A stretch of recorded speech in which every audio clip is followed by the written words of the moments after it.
Hey y'all. Welcome back. Welcome back. Welcome back. I'm so hyped. What's up, everybody? Come on in. Yes, girl. New graphics, new pics. What's I up? know. Okay, y'all already know what to do.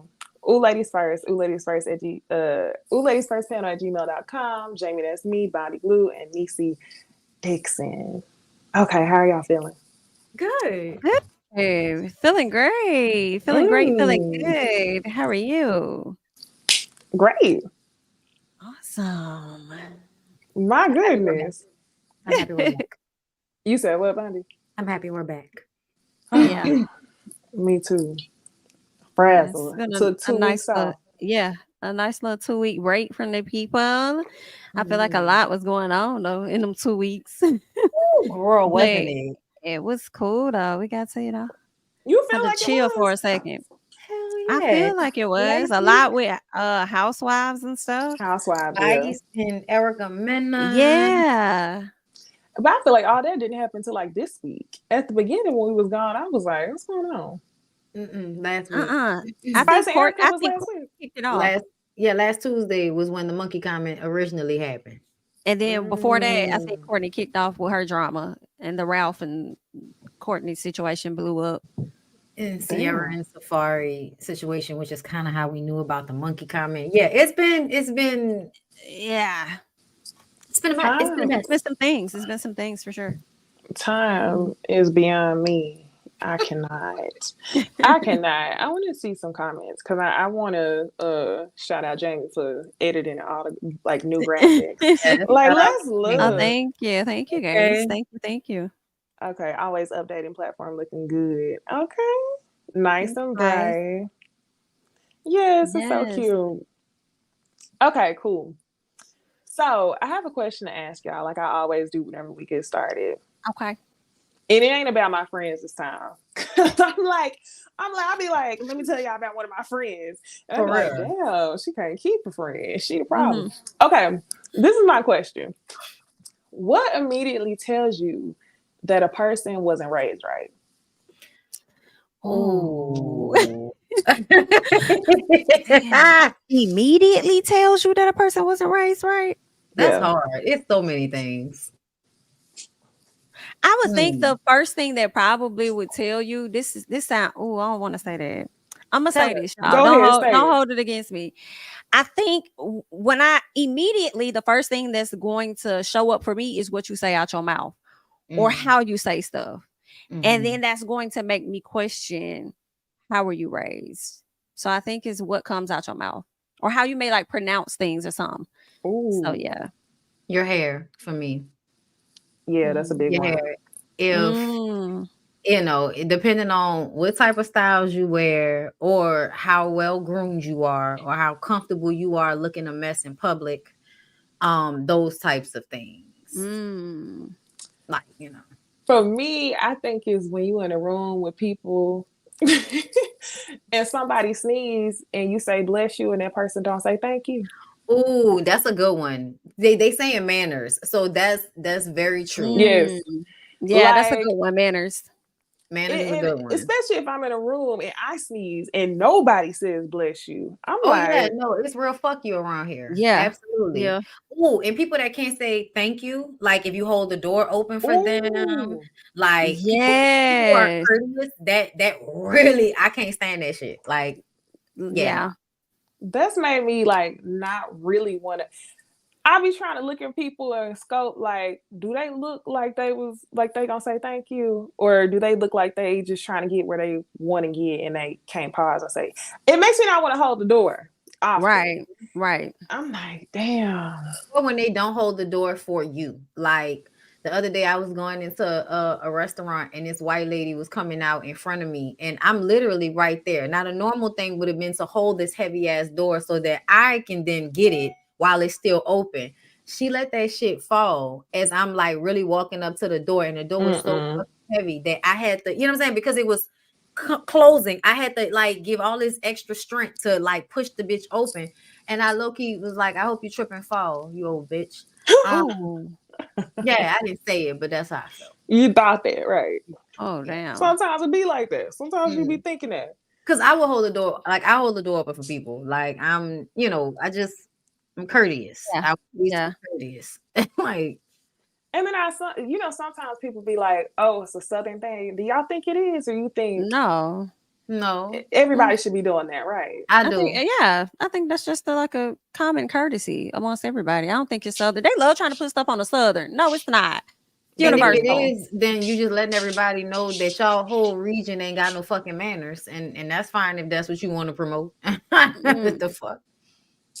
So it kind of reminds me when y'all were kids, I feel like everybody Black was told stay out of grown folks' business, go play, go on somewhere, stay out of grown folks' business. Which is I impossible. feel like that was right. But the thing was, I felt like we'd be like, okay, everybody knows such and such uncle on drugs, strung out somewhere, but we're gonna run off and play like we ain't hear the shit. Right. Exactly. Exactly. Like, I'm just mind my business. But I wanted to play this clip for y'all. Let's look at this real quick. Okay. Ah, fuck. It's no audio. Hold on. It's okay. So basically what's happening is it's some little girls and they sitting out at the birthday party with this grown woman and their mama is right here with the food. And the lady right here is saying, it's late, y'all need to go on and play, stay out of grown folks' business. And the kids are saying to the lady, you not my mama? Who you talking to? You ain't talking to me. They arguing with the lady right here. So then their mama turn around and say, them my kids, you don't need to speak to them.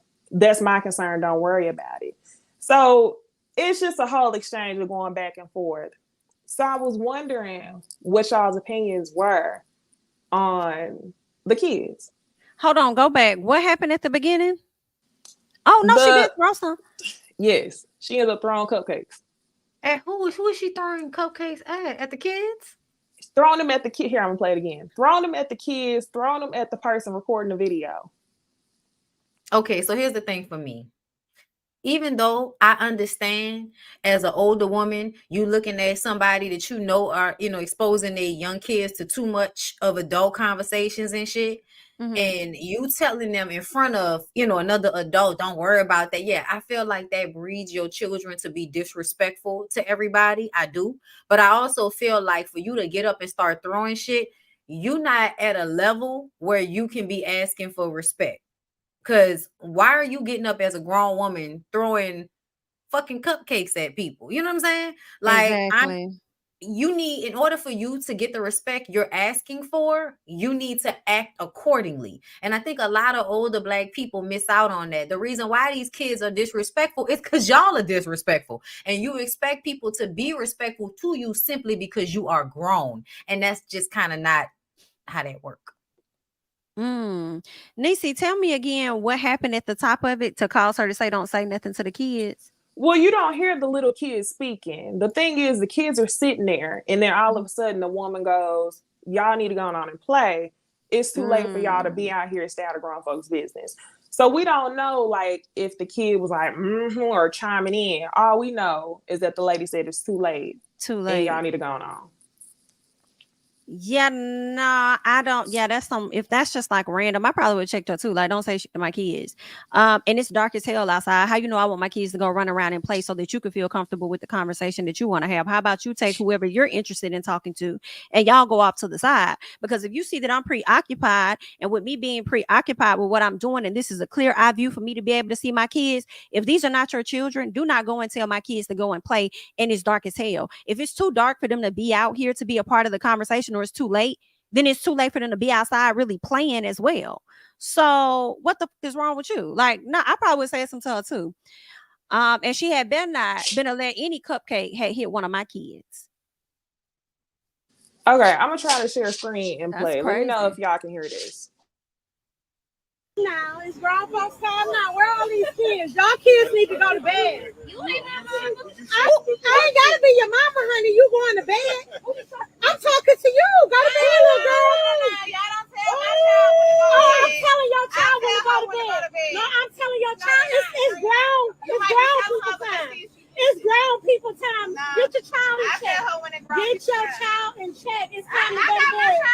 Okay, why'd you letting her hang around grown people? Look, like we out here trying to handle grown Go to bed. Go to bed.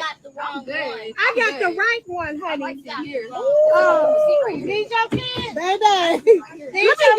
Let me go, because I will flip. Baby. Listen.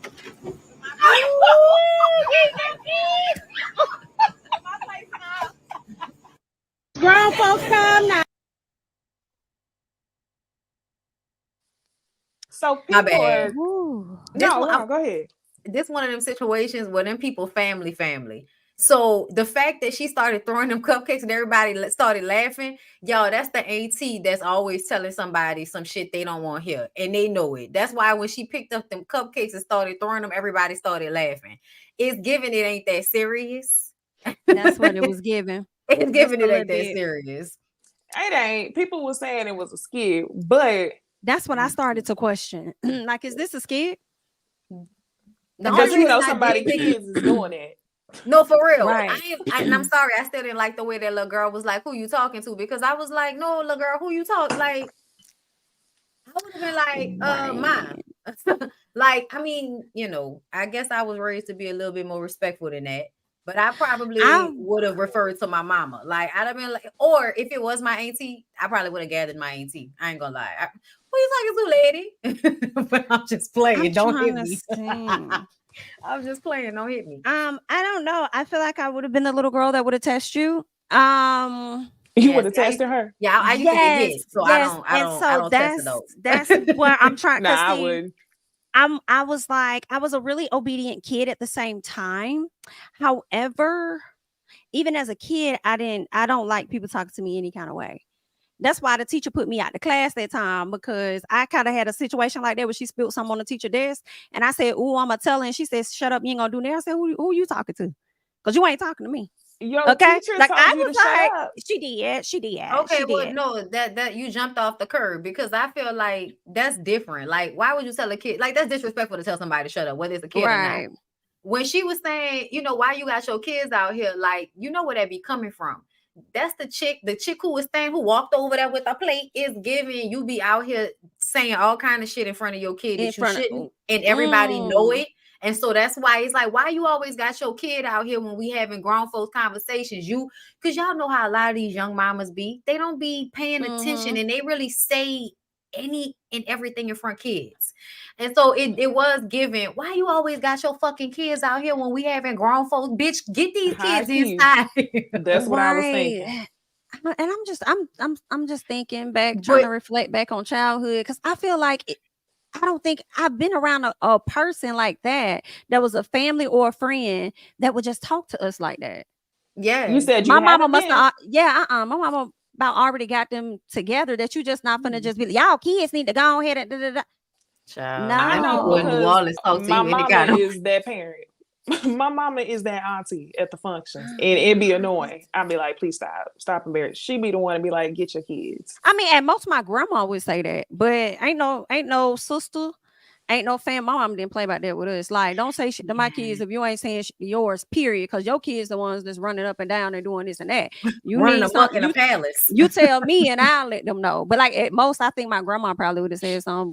But outside of that, yeah, nah. Yeah, like, see, we had the grandma that'll, you know, curse everybody out and gather everybody. And then, you know, I kind of grew up in a household where if you say some smart shit, you gonna get like flew across the room on.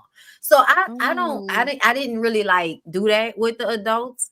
But the one time that I got smart with a fucking stranger, that man made me feel so bad that I never wanted to really be like that again. So I like had a lot of like moments in my life where grown-ups completely like, you know, did a lot to kids. yeah. And so I had to protect myself. Like, I had uncles and you know, cousins that were older than me that would say anything about their mouth. You know what I'm saying? Anything.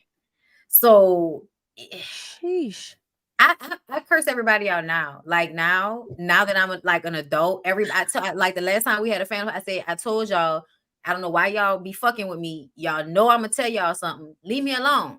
And when you keep fucking with me, I'm gonna go off. And you know, it's just what it is. So they don't be inviting me to stuff. And I don't give a fuck. Let me read these super chats. All right. Nee says showing support for Black women platforms. Thank you. And then Kim K says, I just came into the room. Oh, that's To the your room. accent, Bondi. Room. I was like, huh? That's your room. Is that how I say it? To the room? Yeah. You do say it like that. What is it? Room? Is it room? Was I supposed to say Huh? room? Room. I can't even do it. Rum. I'm gonna leave it alone. I said rum. In my body, Nola voice. To say this purple and the pics are given. Yes, royalty big. I love all you ladies and can't wait to see our internet nephew, Jamie. Thank you. That's so cute. And then Diary of a Basic Black Woman says, I'm behind. A sign you weren't raised right. To me, if you don't stay on the right side while you're walking so people can pass, or standing in the middle of the walkway with a group, or ignoring other pedestrians trying to pass. Absolutely. Or sitting in your fucking car in one lane. I can't go nowhere. And you sitting here talking to somebody on the fucking, if you don't pull over, like when I tell y'all, New Orleans people love to have fucking conversations in their car in the middle of the street with somebody on the curb. That is wild. Pull over. I'm sorry, y'all. That literally happens so many times. Like you'll literally be like just sitting there waiting for a motherfucker to finish talking to somebody. And they just like sitting in the middle of the street. You really could have pulled over. Why not just pull over? Yeah, that's different. I ain't seen that. Too much like right. You know? Peace to Mateo says, I'm mad about them cupcakes. Laugh my ass off. They look good. Shake my head. Right. They look all right. They look all right. She was wrong for that. Throwing cupcakes at the kids. Okay. All right. So one thing I want to get into, I'm gonna change the order of the show so I could try to fix the audio in the background. But one of the things I wanted to talk about before we jump into that was have a quick little fashion moment.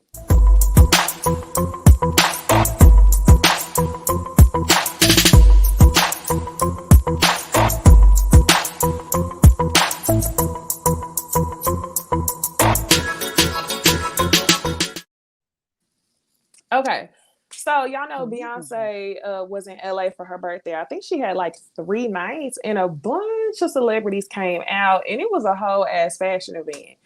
I was online this morning ordering my outfit because they inspired me. Mine came today, girl. All my stuff came today. Oh, you gotta show us.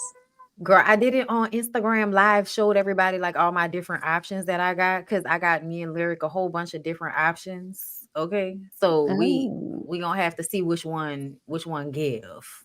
Yeah, I gotta get Ted something too. I don't know what to get him. He keeps saying he gotta find me something too, but it's just so hard. It is. I went straight like sparkly gunmetal, that type of thing. Yeah, that's what I'm thinking. I was thinking of that, or like a white or like black with the crown. I don't know. We're gonna have to see. But okay, these are the fits. So we got Kelly Rowland, Victoria Monet, Gabrielle Union, and Amber P. Riley. All of them posted on Instagram. They Renaissance outfits. Kelly Rowland had 2 fits, but this is what she wore on night 1. Gabrielle Union, same thing. Somebody else wore an outfit, Tia Mowry, but honestly, it wasn't. She couldn't hang with the girls right here. Tia's outfit was not bad. She just wore a blazer and a skirt, and it was giving more business than what it should have been given. Like, very Christmas conservative. party. She do always put on a blazer with everything. It's like, girl, do something else. Yeah, it was giving Christmas party. So how y'all feel about these fits? What's the one in Blonde? What's her name? Victoria Monet. That's what I thought. Yeah, she the only one I don't like. I like everybody else's outfit, and I'm gonna have to say my favorite is caught between Kelly for that chest plate that she got on and the baggy pants. I love that. And then Amber because the glasses, the jacket, the pants, and of course I think Gabrielle looks good, but Victoria is the only one that I just don't like. I think they all look nice. I think Gabrielle's outfit would be the least likable for me. Nice body, but I don't know. Gabby, I don't know. They don't really seem like her. I mean, I guess she wanted to step out for that, but it seemed like LaToya Luckett to me. Right. But then I don't know if Toya would step out. And so I would see Kelly put this on, or maybe even a Sierra before I see Gabrielle. I don't know. Something about it. But it doesn't look bad. It's one of my least favorites. I think Kelly looks amazing. I think the pose definitely worked for her. She is in the top, but not the number one for me, because I'm like, girl, a bubble jacket. Like, girl, it's hot as fuck. Like, girl, what, Kelly? You're gonna be burning up, but Is it hot in LA right cool. now? I feel like it is. It I didn't feel like really it's look like it. To I me, feel a like lot it's of people burning was the wearing hell up. jackets. Yeah, I think it might Bubble have been a jacket, little bubble cool. coat. Not bubble coats. Not but- bubble And coats. see, that's No. where that's where it's at for me, the bubble. Cause see, you know, Amber has on a jacket, and I like the whole thing. Like, I'm like, okay, that's something I would put on, right? But the bubble, that's the only thing. But I think it looks great. Don't get me wrong, but I would have to go with Amber.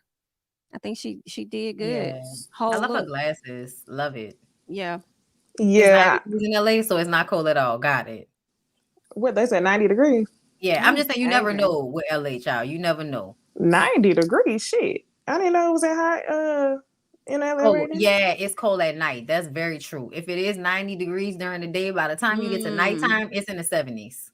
Like, So we can't get no Mm. refuge at nowhere is all. what it sounds like. Not from this heat.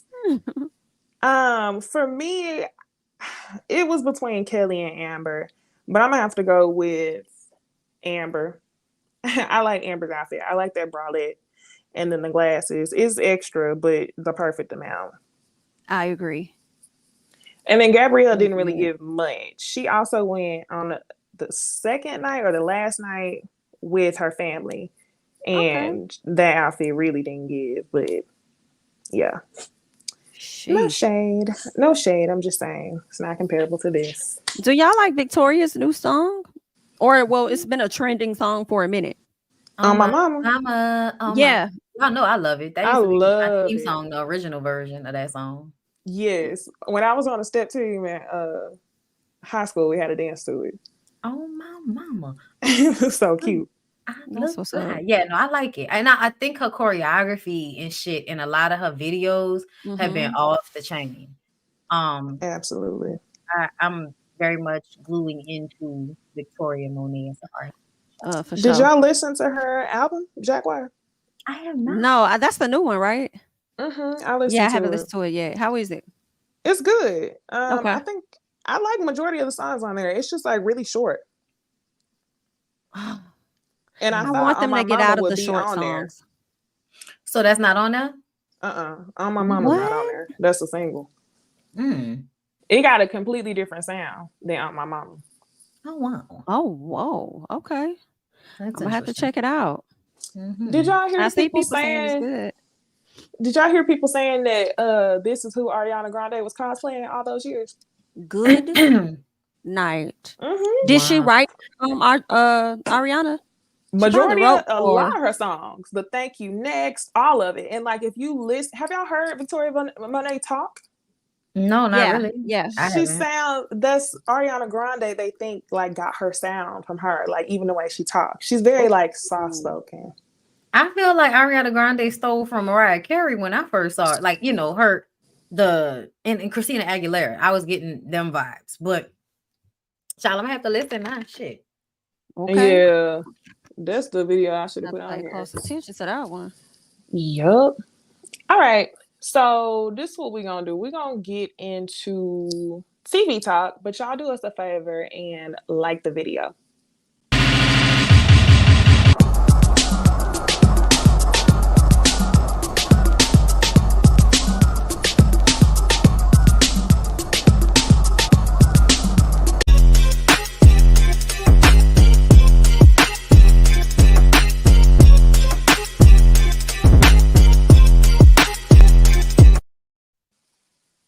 All right. So the first show we're gonna talk about is Ready to Love.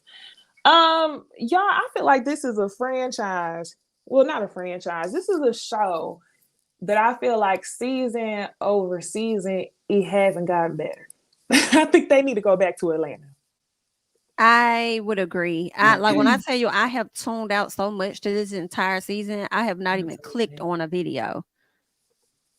I've I been hate watching that. just to keep up, but it's not good. Like it's not good. It's not really enjoyable. Like you have to do a lot of work, I feel like, to stay engaged with the show, because it's not giving real. You know what I'm saying? It ain't real, Mhm. y'all. It's not giving. I feel like part of that could have been how quickly they were putting the show out too. It seemed like what they would give us like a 2-month break, then it was another show. So I Not feel like even two. It used to be like one. Do you remember? one, oh, you're probably Mhm. right. I think people could have probably got tired of that. Maybe. Yeah. They Especially weren't because it's not giving quality. Like it doesn't feel like any of these people are gonna actually be together. Like that's just not what it gives. right. Mm, the And typical.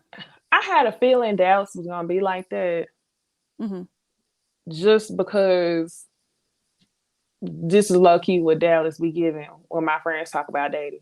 like like I was already fully prepared that somebody says it's gonna be a second season in Dallas. Why would they do that? Okay, so Um wait. This would be the fourth season that they've been in Texas, right? yeah, they were in Oh, they have got to Houston 2 chill. seasons before, yeah. But I think nephew Tommy, don't he live in Texas? I believe he does, which is That's probably convenient for why. him. Mm-hmm. I wonder if it has anything to do with when he was getting his surgery done. You remember he had throat, I don't know what the proper diagnosis was, but he Yeah. had some type of cancer of the throat, I think. I, Yeah, I I do remember remember. that. That probably had a lot to do with that. Maybe Yeah. so. That makes But sense. yeah, it's not really given. So this week, y'all, my main note said Janelle's insecure and she's a hater and she don't get along with women. That was And literally mine was I'm tired of Janelle. So yeah, you on par. yes, it's a bit like literally, I feel like the whole season has felt that way. Mm-hmm. So basically, what we see this week is we see Janelle claiming territory on Quentin. Quentin is the dude with his shirt off all the time. And Kat is a new girl. Kat is having a conversation with Quentin, and of course, she buds in, and it's just giving tasteless. One of the Mm, things I thought was really weird to me was that Quentin he didn't have an issue with it at all. Kat ended up asking him, "So, are you claimed already?" And he said, "Yeah, I am." That's what she said. I'm hers. They leave it at that. So later on, they go on, and in the cabin, Chris is having a discussion with the ladies. Somehow, we get into these Twitter conversations like we usually do.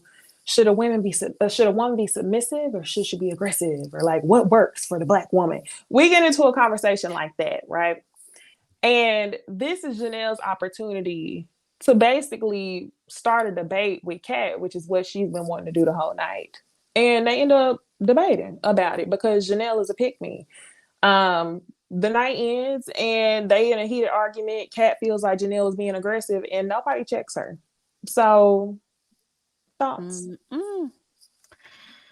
I don't like Janelle.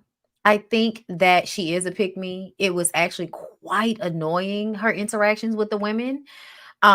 I do feel like Quentin may not really be into her like that, but knows that she's thirsty for him. So he's mhm. going to keep her as his top because he seems to be into fitness. And he really was responding to watching that other girl, Lee. Lee. Yeah, Lee did her workout thing and he was really into that. And Janelle was sitting over there like a sourpuss. Not You working, know, out of breath, and couldn't I one, two just step. not at all. And it's sad. It's really sad. Um, I was just like, I want her to go home.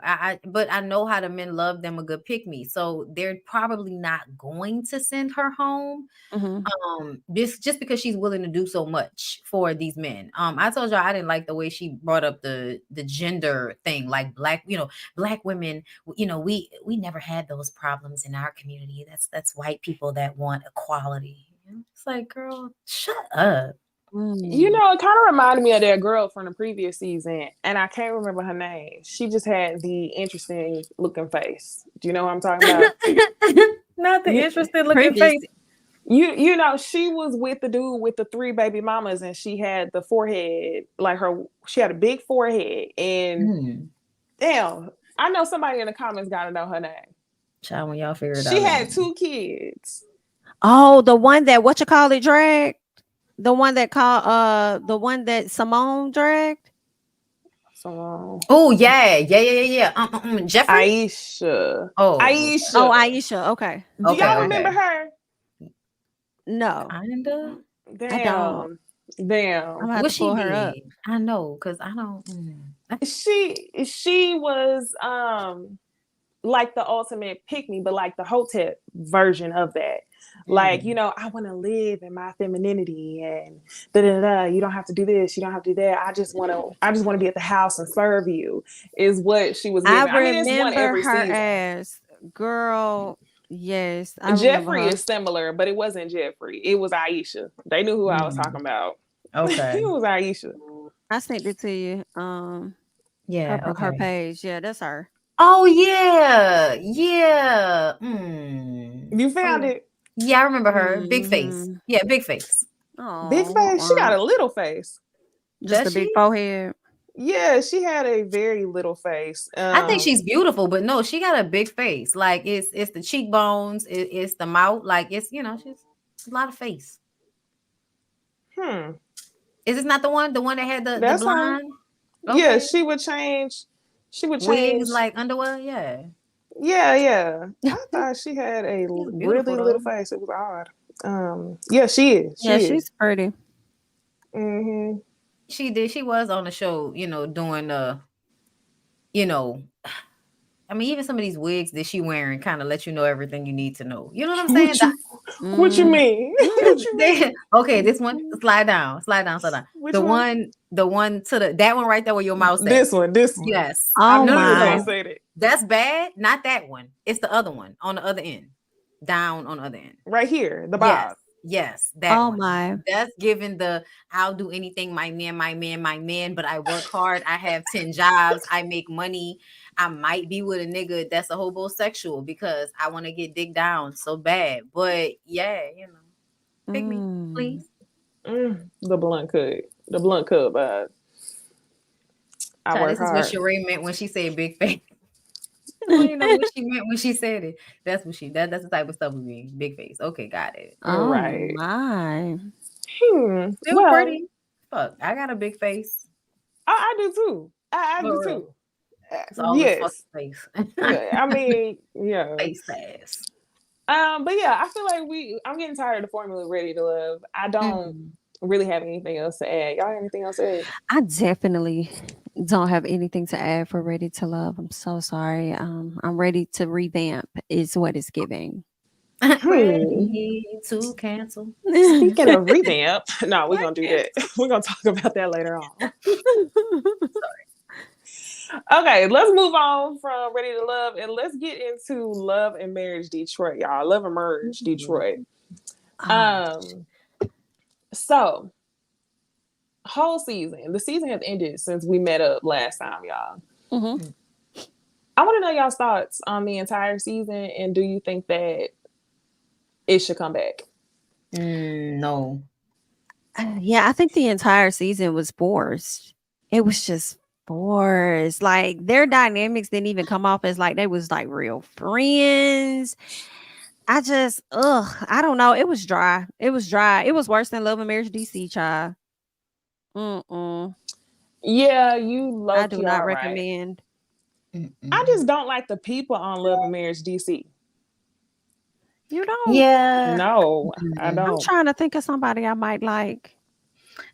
The only, no, because I like what's her name? I was going to say Whitney, but Winter. I think Winter. Oh, yeah, I like Winter. Yeah, like the only person. And if Ashley wasn't such an asshole, I would like Ashley. And self-centered, like girl. Yeah. The way she always take like a regular regular social media moment and inserts herself in that in some way on Twitter every time. I just be like, Ashley, just stop. Baby. She be like, but this is going on Love and Marriage Detroit. Y'all ain't saying hold on. I'm in DC. I'd be like, hold on, what? What? Right. Like, girl, what? We don't even know what y'all premiere date is. Just give us a second, please. Yes. Give us a moment, ma'am. Okay, so if I had to rate the season, I would give it a 3. I would probably co-sign that number 3. I would say a 4. Re- Okay. I That's would very only say a generous. 4. I am being generous, but the only reason I say that is because at least I guess there was something to argue about, and if there's something to argue about, then I guess somebody did something. I don't know. Who did something? Who would you say? Uh, okay, so I feel like Brandon and Christina's toxicity kind of like wraps everybody up in it, and then they kind of act like they didn't do anything. Uh-huh. So the fact that I could get annoyed, you know what I'm saying, about Mhm. that and about the way conversations happened, you know what I mean, then I can say at least I was annoyed enough to want to talk about it, you Mhm. know. Whereas there are shows that I really don't They care, like, triggered you the right way. I mean, yeah, I Is guess what I'm that's getting. true. yeah, I felt a little triggered, but I also was like bored with it at some point. Like at some point, it Yeah. was just kind of like, okay, like what else is going? This all y'all got? Mhm. That's Mhm. kind of how I felt at some point. I was struggling to say Brandon and Christina gave because Christina, when she responded to me on Twitter, said we're in the middle for a reason. Like we're not in the middle for no reason or something. And I just kind of feel like even saying that gives them too much credit when the season was really flat as hell. Mhm. So I won't say that, but she should be I glad that Bondi did. Yeah, I mean, I feel like it was whack. Y'all could have did better, but y'all are probably being produced by interns. So there's that. I really feel that way about a few shows. Well, I ain't gonna say a few, but it makes me think about Housewives of Atlanta too. But I'm like, who is producing? Like, are these first year people? Are these interns? Like what's Did happening? somebody go on strike and you had to use other people that's just trying to get in the industry and just like here, go create this. This what we want. Like, what's Yeah. really going on? Oh, This apparently is I don't not. know so on that. cute. I I didn't don't even see the Love and Marriage down here. That is so cute. Our graphic is better than their show. Stop. Damn, Oh my gosh. Barry. Okay, so two things happened at this reunion. Number one, Brandon and okay, this is the thing that irked me. Carlos hop on the stage talking about Brandon and Christina, you put your marriage all on the table this season. So how did it feel for the world to see? And I was like, hold on. That's lie number one. Because when they hopped on the show, they started talking about, it's the issue that he had another artist. He was emotionally cheating on her, but didn't really say the real. So for him to say they put it all out on the table, it's like you of all people, Carlos, should know what putting it all out on the table is, because you have Melody Holt and Martell on one. Melody Holt, who put it all out there on one show, and then you got somebody on another franchise, and you dare say they put it all out there. Come on. Yeah, that's the word. It's the all word for me because I'm still trying to understand. And what part was that was all out there? It wasn't. Yeah. Like I'm gonna tell I you don't think why. nobody put it all out there. Nobody. I'm gonna tell you why he thinks they put it all out there, because he is more focused on watching the women in the abusive relationships. So if we got to see the women in the abusive relationships and we got to see the whole situation with Christina and Brandon, for him, it's a job well done, because we got to see a woman basically running behind a man, begging him to act right. Meanwhile, him and his little ponytail could give a fuck. You know what I'm saying? Like, I think he enjoys watching the dynamic of watching some beautiful woman chase some stupid ass nigga. I think he likes watching that. Listen, I was thinking to myself, like the people of Detroit has to be pissed off. Like out of all of Oh, the it seemed like players you it. could have pulled from Detroit to be in this show, this is who you pulled. Yikes. I mean, everybody kept saying they're not even really from Detroit. Mm, mm, mm, Mm. mm. Yeah, Now I'm but wondering, like, Outskirts. how he even know these people? Like, do you know them? Like, how are you from? How did they come to be on the show? Is what I was wondering. Good question. I'm he must have also found it at a church. or Mm. or through Anthony. What you about to Mm. say, Monty? I know Anthony's ass was in Atlanta for 8 months. I know that he was trying to get into TV. He was trying to break into reality shows, and then you run up with Carlos. That's You know, Mm. that's interesting. He was trying to I would break like. into reality shows. He said that. He said he was trying to break into television and he wanted to showcase real Detroit, you know, people in their lives and how that's the shit he said. So I don't know if it's true or not, but he was definitely out there in Atlanta trying to do television. So that's what makes me wonder: did you run into Carlos in the circles? It was somebody who had a Girl, weird no, she connection. didn't say in the Oh, circles. no, but since you said that, Bobby, it made me think about how Sheree said that the assistant Anthony put her and Martell together. I was like, how do y'all know each other? And how it honestly, y'all know, I think she lying about that, but Yeah, I think she lying for sure. I think it was Carlos. But I'm gonna tell y'all the truth. What I think, that executive producer that act like he ain't got no power, Eric's, didn't Carlos say that was his protege? So a part of me feels like a lot of the stuff that we may be seeing on Real Housewives of Atlanta is being whispered into people's ears by old boy over there. Like, because you're obsessed. And to me, it shows that you're invested as if you still have a dog in the fight with Bravo. And to me, like, Carlos is just the type to have his protege over there and telling him what to do and telling him what would be better. Because how all of a sudden do the shows start linking up with, you know, Love and Marriage shows? Like, I don't know. It's just too many coincidences between Real Housewives of Atlanta and Love and Marriage Huntsville. And now we done found out Real Housewives of Potomac.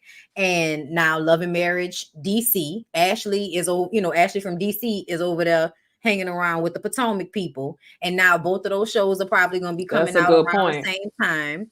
So, and that's the same production company as well. So it's giving not cross advertising unofficially. That's exactly what it feels like. I mean, for instance, you going and you're the one who want the OG housewives back together so badly. Nobody asked for that shit, but they gave us that on Real Housewives of Atlanta through who? Through Sheree. And then you couldn't have Nene on there, so you bring Nene on your YouTube and have the conversation with her. You know what I'm saying? Like, it just. And now you got Kenya on there. You know what I'm saying? Like, it all gives scheme. That scheme that Carlos set up to come to us with the bullshit. Like, I could be wrong, but it's just way too many connections for how this all has now turned out. It is. They all across networks. Yeah, you're not lying. Something is odd. Yeah, I can see it. And let's be clear, I feel like the gay boys in Atlanta stick together. And, you know, it ain't no shade or nothing, but it's just something that we notice. So you probably run in the same circles. So Anthony, and Carlos, and the other Anthony. Saying, It's just killing me how you keep saying Anthony. Because I'm not letting up.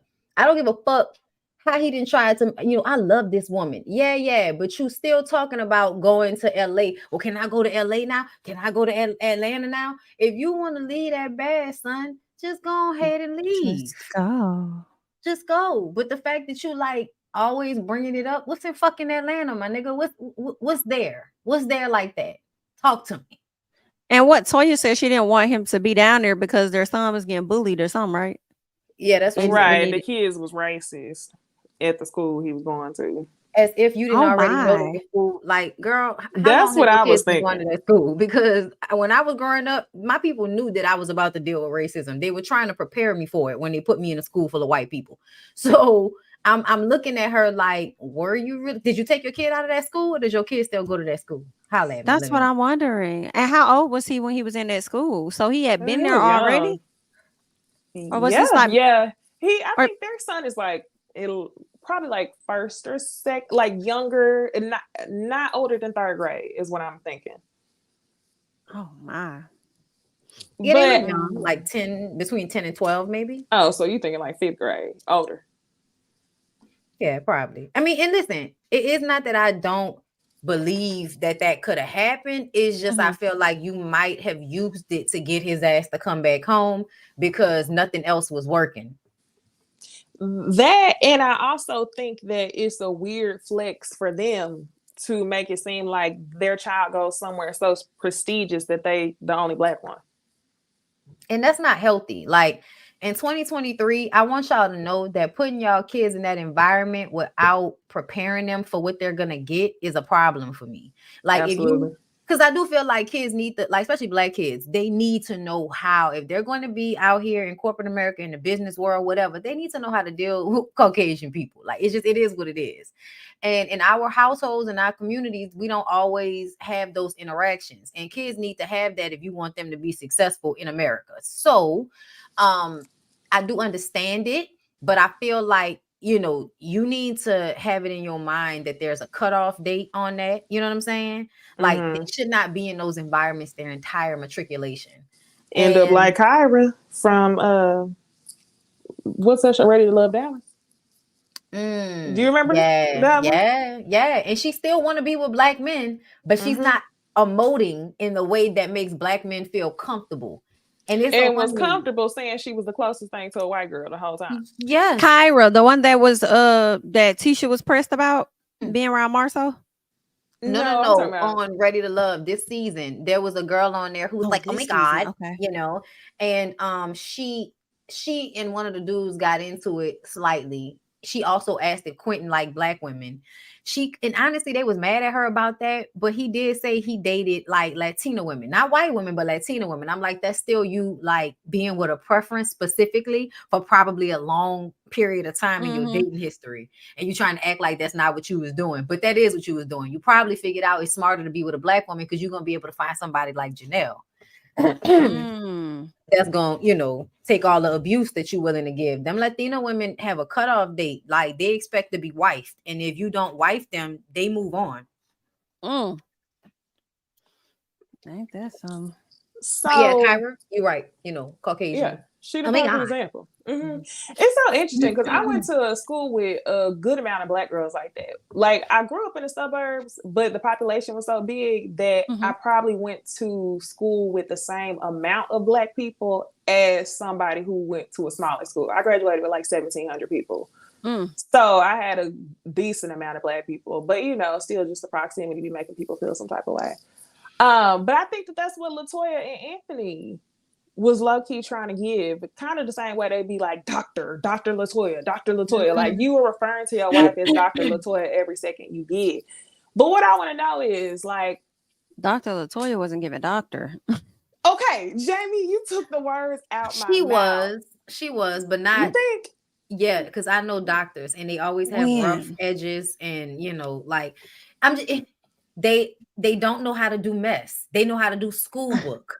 They know how to do, you know, I can read and I can, you know, I can read to you my paper, but they don't know how to get in front of somebody and read all the time. Well, then when you put it like that, because that's exactly why I was saying it wasn't giving doctor, because she didn't know how to read. No, but when you put it like that, that is the exactly thing. That's exactly right. And you're right. Girls, you're right too, Necey. She couldn't articulate herself. She couldn't, and because I feel like I mean, Marlo can't good either, examples. But she ain't no doctor. Oh, well. Marlo does better than Dr. LaToya. But I'm also seeing Dr. LaToya for the church girl, you know, both of the parents being pastors. That's not somebody that's being bred to be able to be in conflict. Both of the parents are pastors? Yeah, her mama and her daddy. I thought that was the other girl. That's LaToya, because her dad was on the show and they didn't show her mom, but they talked about how her mom is, you know, runs the church with the daddy like as an equal. That was kind of how I knew that the daddy wasn't like the average old asshole, because the daddy was the one that held old boy accountable, and the daddy was like, I was picking your son up from school every day and seeing how he was doing. So when the daddy came on there and said that shit, I was kind of like, yeah. See, I don't think LaToya's fake. I don't think LaToya's fake at all. Honestly, I think LaToya just don't know how to engage in a reality show, you know, space. But I don't think she was fake at all. I think a lot of y'all just don't like her because y'all can't stand when people make y'all feel less than with their education. Sorry. Oh my. Because she, y'all did the same thing to Wendy. Y'all hated Wendy because she reminded y'all about her degrees all the time. And I just That's and I true. get it, but I'm sorry, like school is hard. And when people finish that type of Especially shit, getting your doctorate.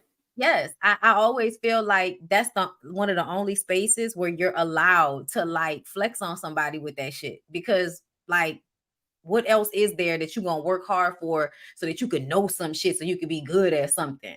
But yeah, I know women who are smart, who are doctors that kind of have that homely kind of vibe like LaToya. So that's why I could recognize what she ain't for this. giving. Yeah, but she looked good at the reunion show. Like No. What was I didn't like Really? I thought she I looked didn't the like how best. dark they made her makeup. Really? I didn't like the setting. I didn't like the set. The set was dark, and then I feel like they put darker makeup on her, and I'm like, what is? I think didn't like that. they were trying to give her less country and a little bit more like, classy, but they were trying to grown lady her up. Well, then they gave her gothic. Yeah, it's because they're dark. I feel like the people over there are dark. But honestly, the worst was fucking Christina. Oh my God. She was like, the worst. Christina was what's happening? Girl, What's happening up here? Christina, baby. Yeah, to she give wasn't ready. Like some of what you gave this season, and then that's what you hit with. Like they did her wrong. Yeah, she hit her. She pissed somebody off. Somebody don't like her. She looked better in her blazer and biker shorts. I was like, what's going yes, on? she did. That was definitely so cute. I thought about you when I saw that too, because I was like, why do I feel like definitely wear that? I would. Yeah, nah. She definitely was giving like Ice Queen. Like, I don't know why that was happening. It was just like, girl, what's going on with your makeup? Why is your hair feeling like it's buku far back? Like, it's your hair. What happened? I don't know. It was just bad all the ways around. And I guess because LaToya had spent the whole season looking homely, her looking the way she looked at the reunion show was a good juxtaposition. And then Kobe was doing too much.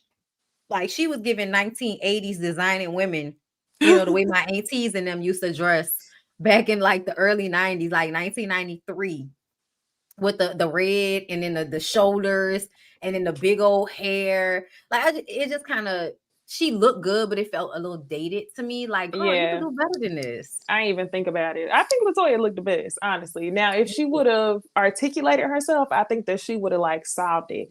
But I want to ask y'all this. Okay, so I hopped on Twitter because it's been a whole week since the show came out. I was like, what happened? What was really the trending topics? And to me, it seemed like a lot of people was on the side of Christina. People was going up for Christina. Yeah, I didn't get it. People love her. And I was like, I have no idea. I also don't get why y'all think that LaToya's fake. Can y'all explain? Y'all keep saying she's fake, but can y'all tell me how she's fake? Because she's the only one that when Christina was doing that fake shit with Kobe, she called it out and said, I don't do fake. Like, to me, she was literally the person in the room that was saying, she couldn't really articulate herself, but that's because she was getting so mad. Christina kept flipping shit in the conversation and saying shit that she wasn't saying. It's called, I just watched the video today where they gave a term for that shit.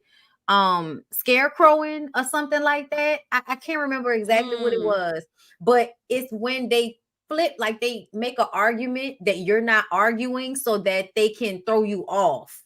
And that's what Christina kept doing, making arguments. She's a pro at that. She is like consistently making arguments that nobody's arguing right now. Yeah. And yeah, I just need to understand how in that situation LaToya was the fake one. Because to me, every time I felt like something fake was happening with Christina, LaToya was the one that was kind of also picking up on it. So I think that's weird. Straw man argument. Thank you. Straw man. Okay. I just wish that LaToya kind of reminds me of the white girls over there on Salt Lake City. Whenever they beef, they still want to beef under the guise of like, but I'm a good person. I don't want you to think I'm mean, so I don't want to say anything like flat out mean. Yeah. And that's what LaToya was. Yeah, that's what LaToya was trying to argue with. And I wish she would have just said it with her chest and said, hey, you ain't done nothing to me personally, but I don't fuck with you because I see the way you move with Kobe. And that's my example of how you're a victim. Like when she flat out went to, well, you play victim with your husband. I was like, girl, get that weak shit out of here. Come on. I Why just y'all think acting that like Latoya may scarecrow? not Straw be. man and scarecrow, same thing. God damn. Like, what the fuck is the straw man? That is A too damn funny. scarecrow. That is too. I mean, you was in a ballpark though with the straw man, and it's, you was kind of still there. Okay, that is hilarious. I'm about to I choke. I think Latoya just not confrontational. I think she's just not a confrontational Yeah. person. So it's a struggle for her to get to that, you know, The to get only up thing to I that think place. the only thing I think Latoya did wrong was, first of all, you couldn't just call a bitch fake. You should have just said she was fake. And then, because you did feel like she was being fake, but you didn't want to say that because you felt like you didn't want to argue with her, because Christina does do the victim thing. So I can't even be real with you because I know you're going to jump off the porch when I say whatever I want to say that's honest. But also, I think that she was trying to blame Christina for shit that Anthony was doing. I think she was doing a lot of covering up for Anthony. Oh, really? You know, because think about it. Anthony was the one that started those arguments. He was the one that wanted to argue on behalf of Brandon so fucking bad. And that's how Christina and him will go back and forth, and Brandon, the whole thing with Brandon. So I do feel like Latoya was covering up for her weird ass, probably gay husband. I do. But I also feel like when it came to that situation with Kobe, she was the only one in the moment that was like, man, what the fuck is going on? Like when that nigga said Kobe cat, she was literally the only person that I felt like responded the way I felt in the moment. Like, Kobe cat, the fuck is this nigga talking? You making it worse, nigga. Get away from us. Like, he made it worse. So yeah, but I y'all need to say shit. Y'all just be saying shit. Y'all don't be explaining. Y'all gotta explain yourselves. Yeah, I don't think she's gonna get another season to redeem herself. And that's not saying she won't get another season. I think the whole cast, the show is done. Yeah, I don't know if their numbers are that good, but who knows? I mean, I kind of feel like Ready to Love still getting renewed. What they views looking like? Keep getting renewed or whatever. I mean, I think they That is came true. under 200,000. They the number one dating show. Girl, they about the only dating show. I need them to have some type of competition. You see how I did that? that's the only dating show they got. So one of one. Wow. I think they're gonna give them. I can see them giving them one more season to try to turn it up. We're gonna try y'all once, because I feel like that's what it was like. Even though Monique was on the show, people wasn't really watching it for real. Love and Marriage DC, and they still gave them another season. Yes. Yeah, I almost said, who is Monique? Because these Love and Marriage shows be the only. Yeah. Too funny. I forgot about that. I forgot she was on the first season. Yeah. I feel like that kind of says a lot. It does. I really don't think. I think that some people, like, they just not supposed to be on reality TV. Their personality just ain't good for it. They need to just go be a regular person. Listen, I think Toya didn't want to be on the show. I think Anthony dragged her on the show because this is what he wants. I agree. That's a great point. I mean, so they're gonna be there next year if it's up to Anthony. I'ma still say though, I feel like Latoya was handling her shit better than Kobe and Christina was. And when I say that, I mean, like, you know, you bitch, you might know you a beard, okay? But at the end of the day, that nigga ain't playing with you in the same manner that I feel like Brandon was over there playing with Christina. Like, that nigga didn't come home for a few days on this show. Like, this nigga didn't come home months ago, but like on this show, like, you know, everybody watching y'all right now. And he literally like left you standing there. So I just kind of feel like, you know, Latoya might have her nigga in a little bit more control. And also, I think Russell is definitely setting himself up to, like, you know, be able to get bitches. I don't think he want to leave. I think he wants her as his, you know, front. Not they didn't show none of their relationship backstory at all. They really didn't. They did not. And then talked about therapy on that last episode out of nowhere. Like, and then he kept trying to make her look bad by saying, see, I told you we need therapy. See, I told you it's like, nigga, chill out. Like, his need to make her wrong is like that humbling shit. I find it like, you know, it's not a good sign when a man is always trying to prove you wrong and humble you at every turn. Like, I don't trust him. I think where their production team could possibly be going wrong over there with some of their shows, or I mean all three, is making people think that it's okay for them to not discuss certain things or talk Yes. about certain things, and that is hindering them more than anything. Hence probably why when we see Love and Marriage Huntsville, what, next week after next, once that season comes back, we're gonna see Kiki saying more and other stuff happening with Tisha and Marcel or whatever. I think Right. he finally realized, like, we don't have to talk about this. Like, girl, this, I told y'all that y'all probably couldn't talk about this. We can't do F that. Okay, we can't be having our shows tanking. Y'all the lead out of all of the franchises. So y'all gonna have to start opening up your mouth, and we're gonna have to get into more things.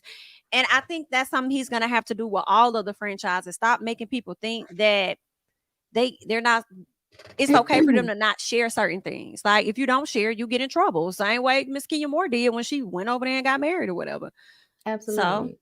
And it's honestly, that's because you want to be everybody fucking friend, Carlos. Like, let's keep it a buck.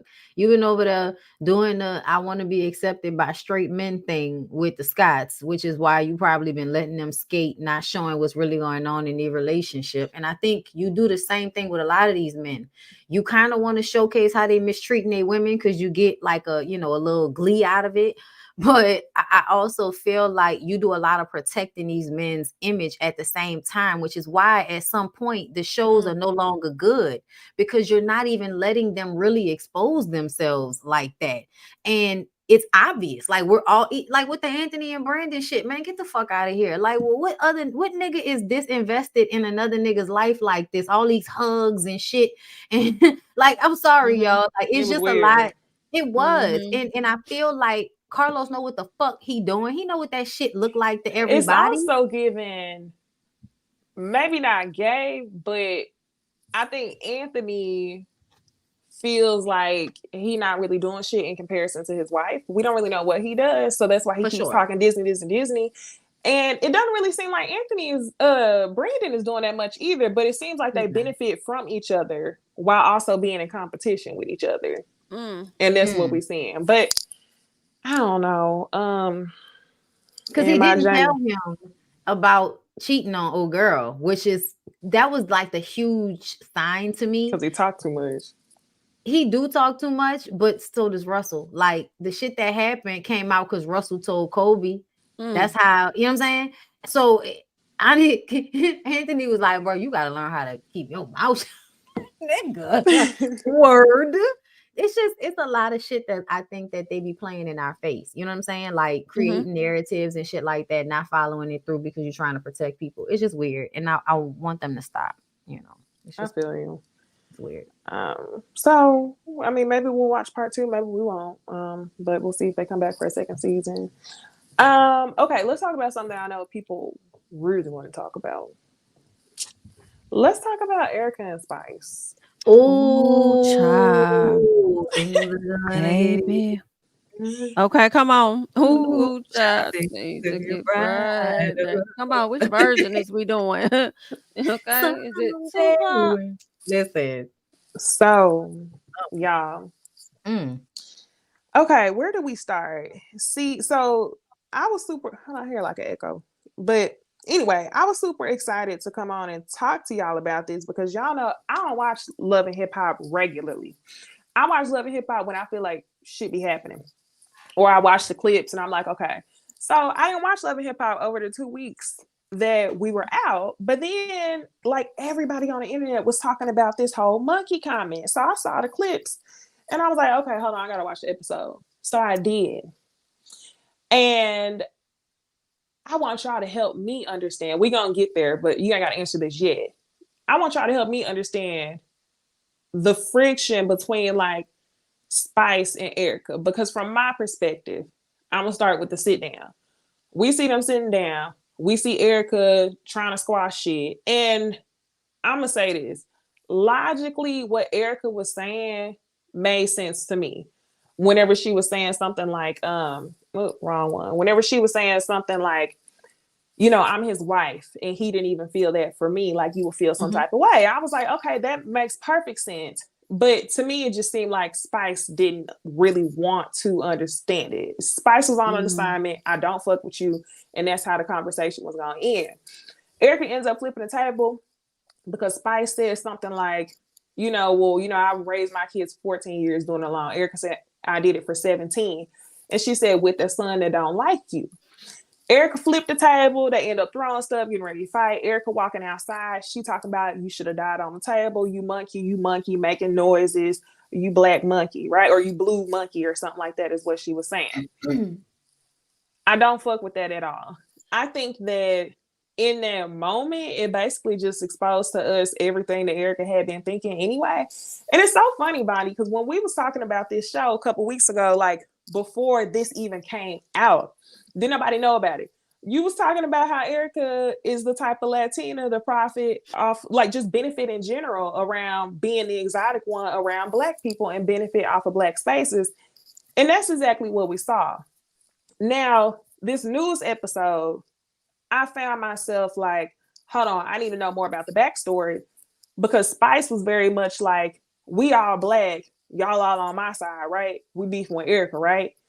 And majority of the people was agreeing with her. Like, okay, if she called you a black monkey, I'm a black monkey. I don't fuck with her. Even though I feel like Erica's behavior, like, why is this a surprise?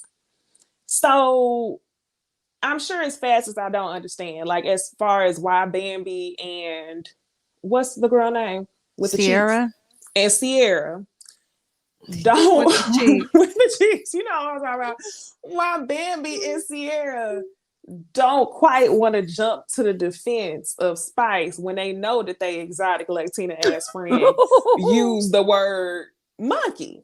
So I'm sure it's something that I'm missing here, and I would like to know y'all's opinion. And can you help me? Go, Bundy. You was right. Oh, that's why you was raising. Yeah, That's why you was pointing at me. Okay, I thought you was raising your hand. I feel like they ain't jumping to defend Spice because Spice has do too damn much. Like, I do not condone what Erica did, but Spice, baby, she's irritating as fuck. And Spice will drag a situation all the way down the street. Like, she really will. And that's why I feel like they weren't so quick to defend her, because they know you contributed to the madness that happened at that time, so yeah, that's what I think. A lot of people want to blame Safari. Safari sent voicemails to Spice, which is why Spice was already kind of on edge about Erica, because she had been hearing what Erica was saying in relation to that. Oh, I was your wife and you didn't care about me, but you up here caring about her or whatever. But at the end of the day, how I feel about that is Safari may have sent stuff, but nobody made Erica react the way that she did. For me, the initial reaction when Spice brought up the lady's child or whatever, she flipped the table. That was her initial reaction. Everything after that was the bullshit Erica wanted to do. That's Erica's language, and she definitely was. She can be a bit a racist, girl, because that's what it was giving. Because monkey is in your vocabulary, and you've used it so many times. And shout out to Spice for calling her ass out, because she said that on more than one occasion. And ain't nobody even mentioned her child. So while people were sitting up here like, well, what's the saying? Oh, well, when you call my child, when you speak on my child, I can say whatever I want to say. Well, then what about the other people she put that on who ain't had nothing to do with her kids? Okay, so yeah, I'm with Spice on that, but I think the friends then jump into it because Spice be full of shit sometimes. I'm sorry. I feel she shouldn't have been called that, but she be full of shit. She do. To me, I feel like that was it was very nasty the way she said it. It wasn't just what she said. It was saying your son don't like you and my son love me. Like that shit. My nigga, that's a deep ass gut punch to somebody. And I am not, again, I'm not upset that Erica has been fired, but I would like to ask everybody, why the fuck y'all didn't care about when she called Johnny Blaze a monkey years ago? Why y'all didn't care back then? Why she did now? Yeah. She said stuff like that in the past. And I'm just kind of like, why you was her whole friend? Let Spice tell it. She was meeting up with Safari because she cared about Erica and she wanted to get Erica's side. Now, I'm trying to understand why. I mean, trying to, understand what was going on. And I'm just kind of understand why. Why were you even involving yourself in them people's relationship? When at the end of the day, if you don't want to see Erica complaining about Safari, you just don't have to answer the phone. You don't have to look, like this is something you can avoid. You and that girl don't talk like that, but to keep it a buck, Right. you want everybody to kiss your ass. And you was fucking mad when Safari told you that when she was in the hospital, when Spice was in the hospital, Erica was looking at him like, nigga, why you feel worse about her than you do about me? Spice feels like everybody is supposed to be Spice. We're not worthy in Stop her, the world. Yeah. And so I think when she found out that Erica wasn't like everybody else, doing that whole, oh, Spice, we so worried. Like, because because Erica had this moment of looking at this nigga and being gaslit by him. And I think he purposefully did that. I think that he reacted to Spice in a way in front of Erica to piss Erica off. I think he consistently does things to isolate Erica, to hurt her. Trying to fuck with Sierra. Then also when he was having a conversation with Spice, he was sitting up there talking about, oh, Spice, I always had feelings for you. I always liked you. Like, nigga, you grimy as fuck. And when he said that should have been taken more seriously. And it wasn't. It was like kind of glazed over by Spice, which made me know, Spice, you just mad because that girl wasn't like worrying about you when you was in the hospital over your elective surgery. And yes and no. I kind know? of disagree, because why, if you weren't worried, don't come to the table and lie and sit up there talking about some damn, I fasted for you, me and my friends. Why you lied about that when you know you didn't give a damn? Just feel that way on the She a front end and the liar. back. Because it's in her best interest. I think it's in her best interest to kiss Spice's ass. I do. And everybody on the cast, and I do not understand why they do that. Because I feel They like do. everybody kissed this lady's ass. I don't get it. Yeah, I want to know, what does she have that they need from her? Is it just that personality type that's keeping the girls in line? I think it is. And I think she's so used to like everybody praising her. It's become so obvious in this past season. Like the way she handled Carly and Mita. It's definitely, even this last episode with Bambi. Like, girl, Bambi said, I talked to her, but she didn't tell me that specific thing. And when Sierra told me, I was like, that's crazy. Now, yeah, they not running to believe this about their friend. But fuck, you too mad. You acting like they said the shit was cool or something. And nobody said that. Like, you want everybody to be overly like into you and praising you. That's what I don't like. It's all the same thing for me with Spice. Praise me, care about me, worship me. And I've done so much in my life. And I'm not gonna let someone calling me a racial slur take me down. And then getting online the next day mad because everybody is not jumping on this same bandwagon with you. It's a lot of people, Lyrica Anderson, Scrappy, and just a lot of people, even Johnny Blaze. Tamar, Johnny Blaze. These are people who are literally sitting up there like they understand why she spazzed on you, because they know how people put batteries in everybody's backs on the show, and also because everybody saw you saying that shit to that lady and felt like that was fucked up. Everybody felt like that shit was fucked up, so that's why they excusing it. I'm not excusing it. I'm glad the bitch got fired, but I just also feel like Spice is not like innocent in this situation. Like, she very much went at that lady in a way that was just unwarranted. It was just unnecessary. Yeah, I didn't like the behavior towards Sierra and Bambi, because it was like you making it seem like it's an issue for them. Like, I just didn't like how she made them feel like they did something to her just because she's friends. It was like she automatically came to the table assuming that they were going to beef with her because she had a beef with a friend. Yeah, that made no sense. And they didn't call you that. She kiss her ass. That's why. Yeah. Oh, I can't believe she did it. I don't fuck with her. It kind of felt like she one of them people who, like I asked y'all, is it the personality type? I think she needed to know that everybody was gonna follow her, and because she really couldn't figure it out, I feel like that was her way of testing the waters, or like essentially throwing a tantrum. Right. I agree. Also, and I told y'all earlier that I had Googled it because I was listening to her live and she was talking about how, I never asked for child support. I never even heard of child support. I did it all on my own. And, I've never just complained the way Erica did. Like, she basically was saying that she has never handled it. She handled it better when it was on her. And so I Googled this shit, and no, bitch, in 2018 and 2020, you was online dragging your baby daddy for being a deadbeat too. It's just that we don't know that nigga. So we don't care because we don't know that nigga. Like we know Spice, but I didn't really know about none of that shit. So I just kind of feel like Spice, really, you just mad because you think everybody responding to Erica cries, but when you was probably crying about your baby daddy, didn't nobody give a fuck.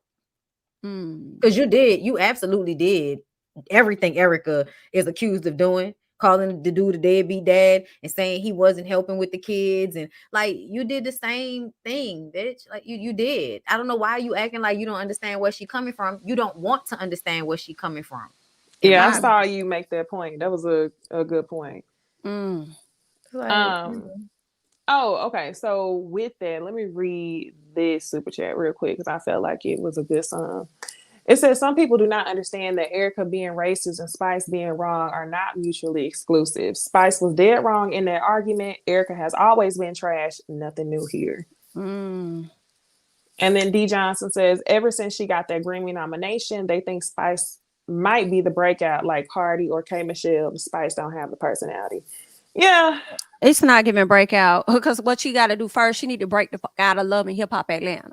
And them blue wigs. Break out of that, and then we'll see what you do after that. Because the girl, and so if you decide you don't want to do another season because all of this is too much for you, I'm not gonna be upset with you. I'm gonna support your decision. Can you get the hump out of your wig too? Because like I hate that almost every scene it's the same blue wig with the hump in the back. And I just kind of feel like your wig should be better at this point. I also feel like I know that's your thing to constantly wear blue hair, but bitch, can you switch it up at any point? Now I will say the live she did the other day, that hair was giving. I thought it was very pretty. It still had a hump, but it was pretty. The live with Tamar. Yeah. I was like, that looked cute. It still had a hump, but it was pretty. It was but the one at the table when she stood up on Bambi. Girl, that was a mess.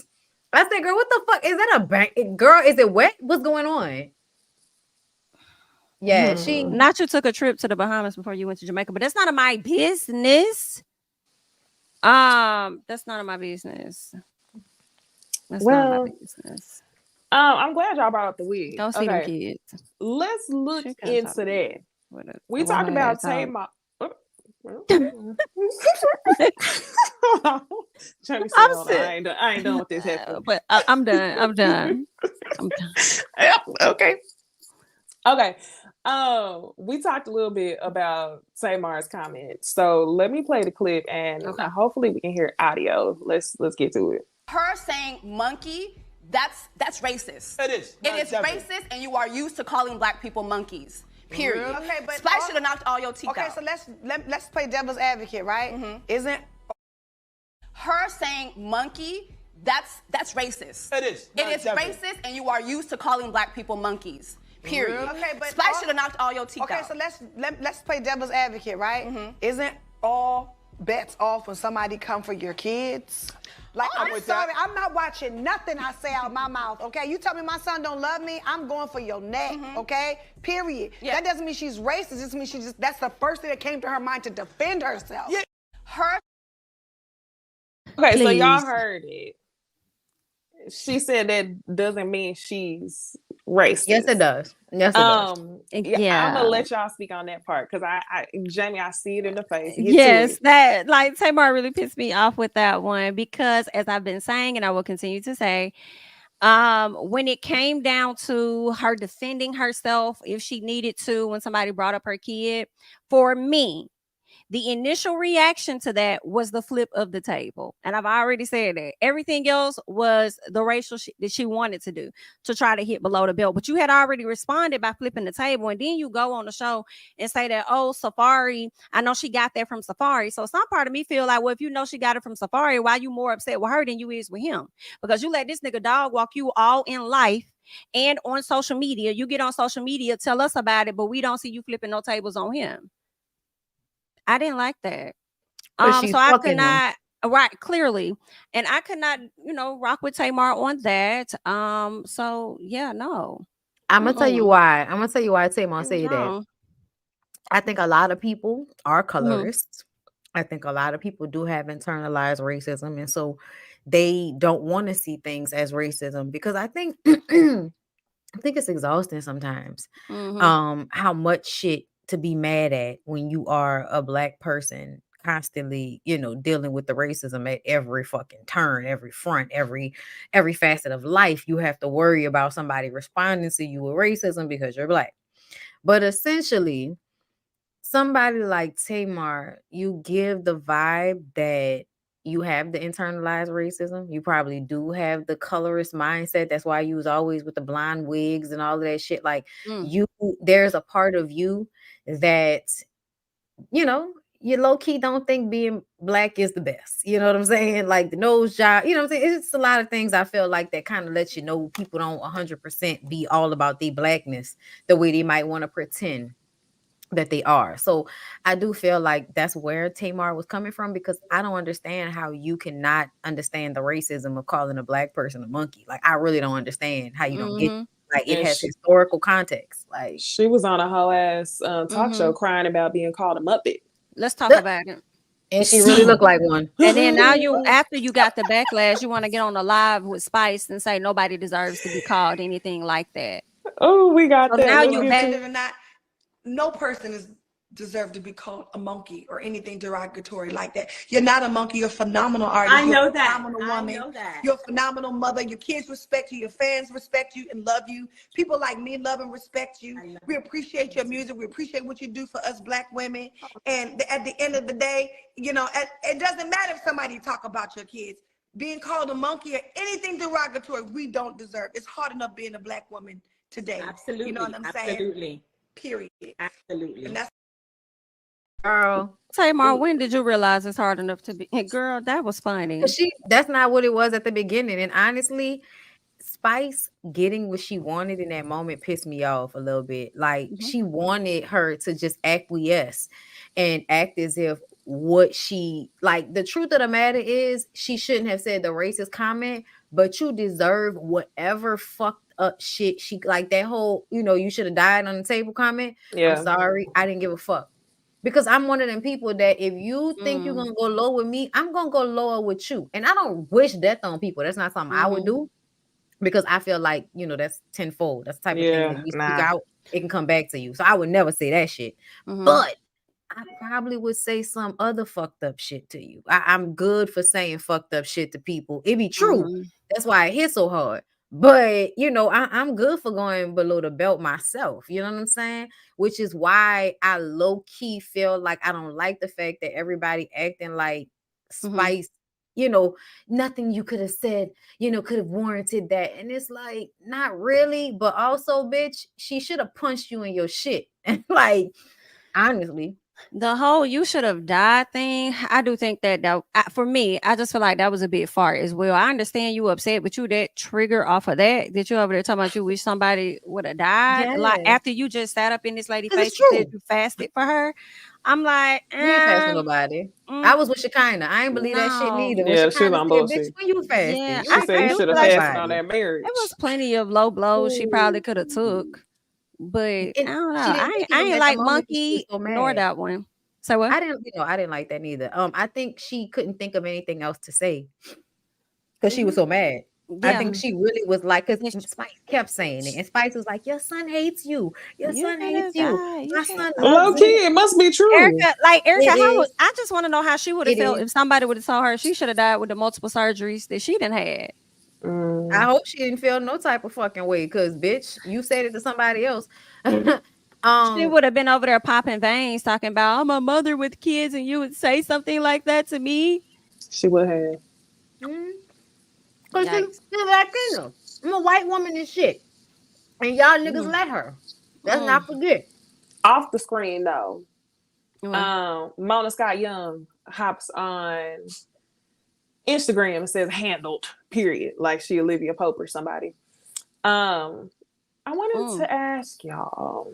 For mhm, me, it didn't really move me very much. Now, okay, this is the argument that I keep hearing people say. The argument I keep hearing people say is it should have never aired. Like if you're gonna hop online talking about handled, it should have never aired. I disagree with that.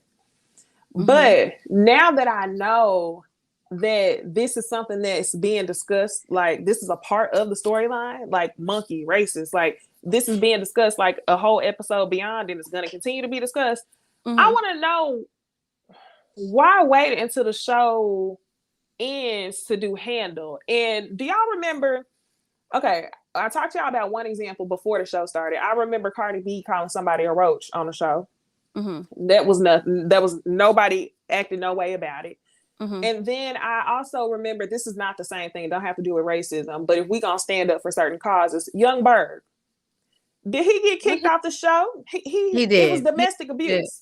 Yeah, Yeah. he pulled a gun on Masika and they fired Mhm. him. Yeah. But during the season, No, because I No. don't think it happened during the season. I Yeah, think it happened it was after the after. reunion or something like that. Yeah, yeah. So he didn't make it to Okay. the next season. Yeah. okay, that's Yeah. not even in the same wheelhouse. But either way, I just want to know, like, where did she hear backlash from? Was it social media that made Yeah, her want to go and do this? Because obviously Yeah. she didn't. She was tone deaf to it as it aired and as it was edited. always. This is not the first time. I mean, y'all let the Latinas in New York say nigga. That shit wouldn't fly down here for a Mexican to call somebody a nigga. Like, so for me, I felt like they was already kind of used to allowing Latina people to live in a space of a black person in a certain respect. So they was gonna let shit slide because she got black kids and she got a black man, so she not really racist. It's just a moment of her saying, like, that's how they thought. That's what they were thinking. And then they got the backlash. Now, my thing is, Mona, when did you start back working at Love and Hip Hop? Because didn't you quit?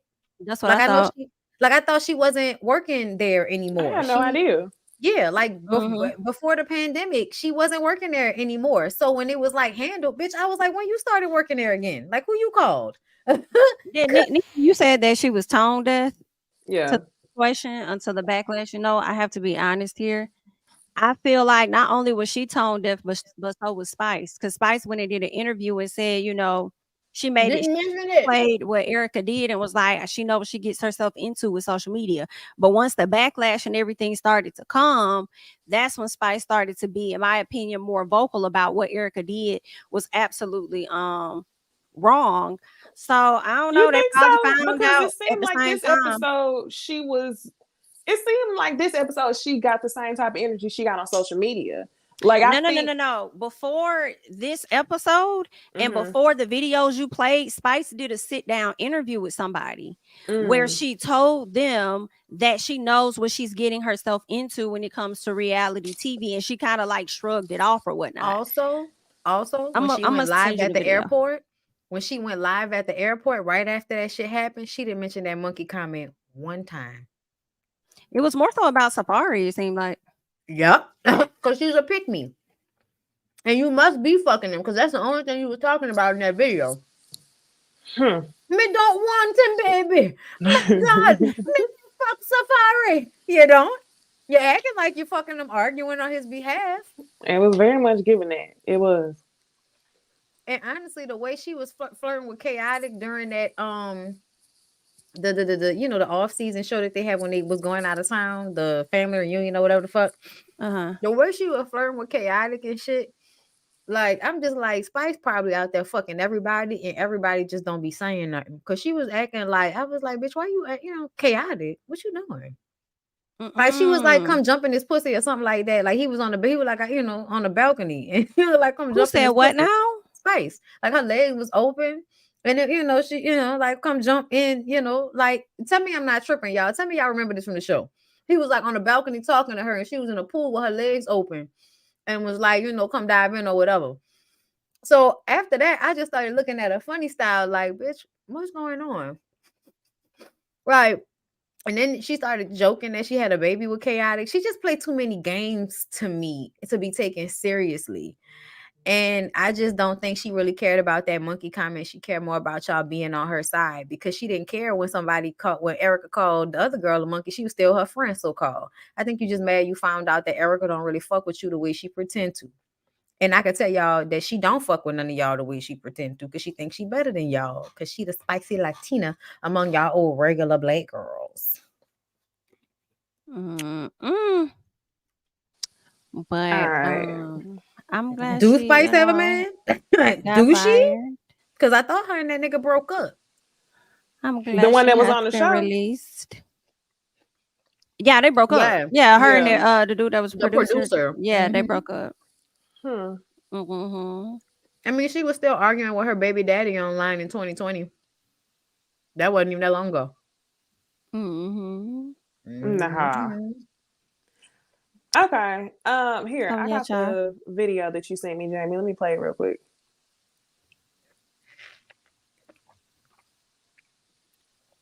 But yeah, I also think Spice be fucking her female friends, but I'm gonna leave it alone. No, don't say that. Don't say that. Like Carly, Nita? Mita, Oh Carly, Mita. my. hmm Like it's so funny that she started acting funny with Carly when Carly was expecting her to act like another parent to her daughter. Why you fucking that lady Ooh. playing with her emotions?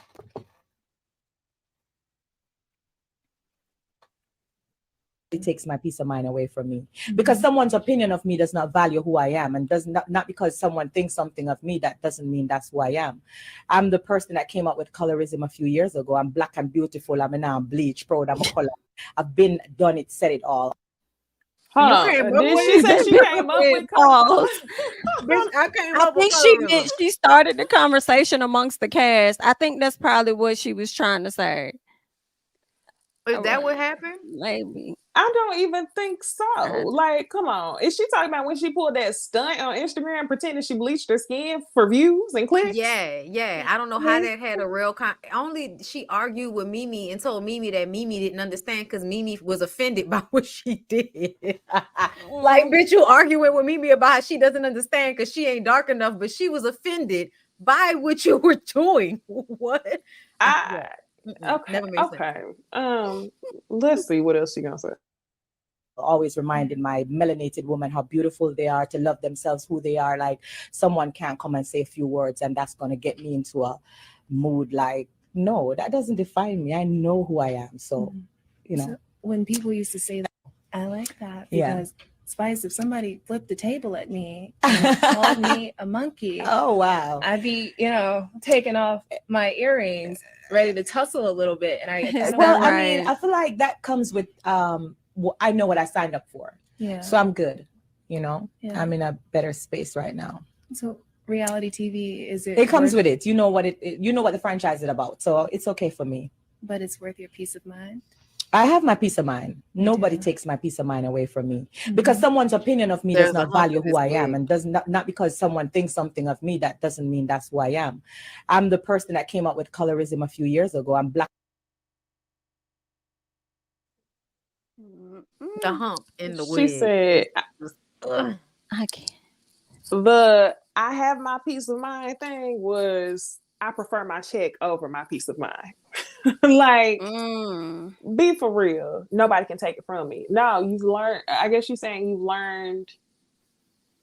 She said, I don't get it. I don't get it.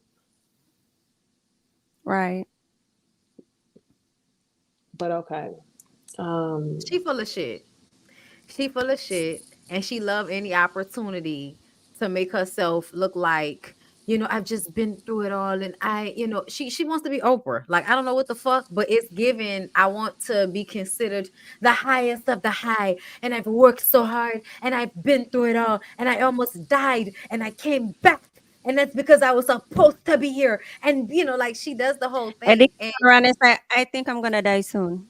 Girl, what the fuck? How Oh, did she we did get say here? that. bitch How did we get flipping out when her daughter had that reaction. How did we get here? There's always something, girl. I'm sorry, It's an y'all. allergic reaction. She'll be fine. Get me a plane ticket now. Like, bitch, how about you get them a plane ticket to Atlanta and bring them back with you? The fuck? Bring them here. And your mama. Like, why you can't bring your mama and your kids to live here with you in Her Atlanta? and Keisha Kaur. Listen, Y'all them people want- do not like to go get their kids. They love to Oh, be able it's to come back. Like, wild. it's better for them to grow up in Jamaica. Oh, is it? But it's better for you to live here in America. Bitch, you ain't shit. Whole new family, a whole new world. I'm back at one, Brian McKnight.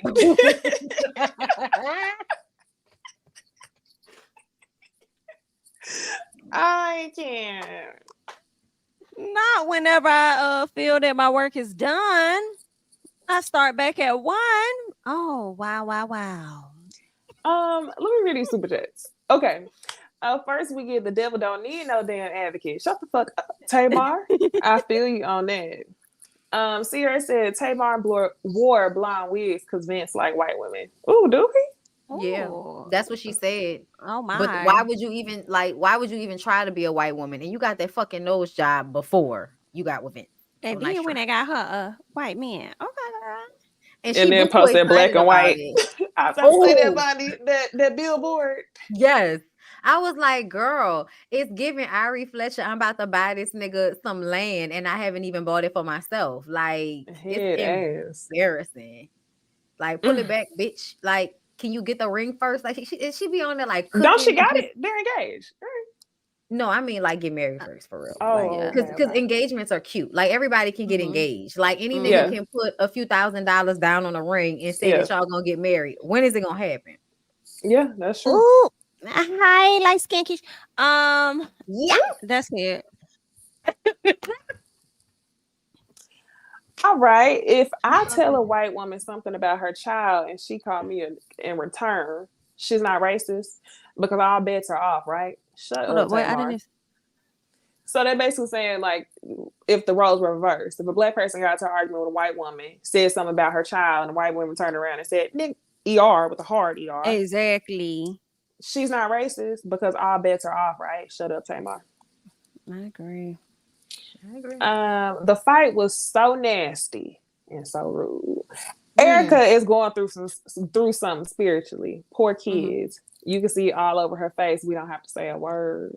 We Thanks, know what it y'all. is. Safari done put some on her. Yeah, for sure. Safari, let me tell you something. When her problem is she keep fucking him.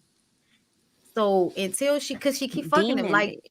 Yes, demon dick. That's exactly what it is. And I feel agree. like we all know. We all have been there, but you have to stop. You got to have discipline and self-control. And you got no, leave these niggas alone. Get your shit together. So hard. But bitch, I gotta do this for me and these kids. I gotta leave these niggas alone. Gotta stop fucking them. And she has yet to really stop. That's why she keep getting mad about everything. And that's how he's able to hurt her. Because if you wasn't fucking him, he wouldn't be able to hurt you like this. Like that shit with Amara, you would have been like, child, he gonna take them fake ass Rolexes back in an episode or two. Like, this ain't gonna work out. Fuck, I'm getting mad for. She gonna be like Erica. Can I say that I really feel like Erica has really been troubled for a very long time, though. Oh yeah, yeah. She's trying to find it in a man, and also she ruining her is. opportunities with her attitude, like the Kardashian situation. She was supposed to be like a model, and she was working in the Kardashian store on their reality show, and she ruined that opportunity by getting into it with people, and that is how she came over to Love and Hip Hop, where that energy was good. I always wondered where she came from. She came from the Kardashians. And she ruined that, and that's why she had to come over to Black people, because you ruined your opportunity with the the white and the white adjacent. I think I remember that. That's how they marketed her when they introduced. It was a long ass time ago. That was like at the Miami store. Love and Hip Hop New York season 3, I think. Oh, I thought it was the Miami store that they had. No, the Kardashians, yeah. Okay, yeah. Long time ago. Last one is I thought Spice's children were here in the US. I remember her surprising them with the new house she brought. Don't she have some kids in the US and some over there? I don't know. No, it was a surprise. It was a surprise for the new house, and they were still going back to I mean, at the beginning of this season, they were still going back to Jamaica. Surprise, the new house, but you can't say. Don't you like it? She always moving. Like, one of the things I was reading about in that article was her moving, and I just moved, and he hasn't come to see the kids ever since we moved to Atlanta. And I'm like, I really feel like Spice be getting overwhelmed with them kids and send them back to Jamaica because she can't really handle having them all the time. Because they've been here and you sent them back. People do it. Maybe that's the culture. I guess I don't see how they do it. I was getting her and Keisha Kaur mixed up when I said some here and some there, because Keisha Kaur got some here, some there. I don't think it's even that as much as I think people just really shouldn't have kids. Like, Like some of y'all have kids for niggas. Like y'all have kids to keep some man, so some man can be emotionally attached to you. And then when that man no longer wants you and you move past that relationship, then now all of a sudden you realize being a mom is hard and it requires you to care. It requires you to care more about your kids than your dick that you know are obsessed with. And honestly, yeah, Erica, that's why I'm looking at Spice like, bitch, you and Erica are the same. I don't know why you're like this. Like upset, like y'all are the same, sweetie. And Amara, you on your way? Same, exact same. I was like, girl, with all of the information we have on Safari, why the fuck is you over there talking about I wanted the option to get pregnant by him? Ma'am, he don't want kids. What's wrong with you? Oh, thanks for clearing that up, Shin or Sean. They said nope, that's not a part of the culture in Jamaica. I'm gonna tell you what she's talking about. She's talking about when people come to America, a lot of times they might leave their children behind and then, you know, call for them once they've gotten settled, got a job, got a place to stay, that type of thing. And I really think that, like, you know, that's what they tell people. But a lot of times it's just a way to be able to run from your responsibilities and not be called a deadbeat for it. But Spice, you did the same thing, sweetheart. Like, you drop your kids off with your mom and you pick and choose when you want to be involved. Erica does the same thing with her oldest son. And that's why he probably hates her ass. And that's tough. Nobody wants to hear that shit from you, bitch. Like, it don't matter. Like, nobody wants to hear that shit. I'm giving Drea. Like when Drea left her kid in their house for a couple of weeks, allegedly. And then, that it got to a legal situation. Oh, yeah. Yeah, that's what it's giving. That's crazy. Oh, Ice Queen, baby, you need to open up your ears, sweetheart. You need to open up your ears. I didn't say anything about how Jamaican people parent their kids.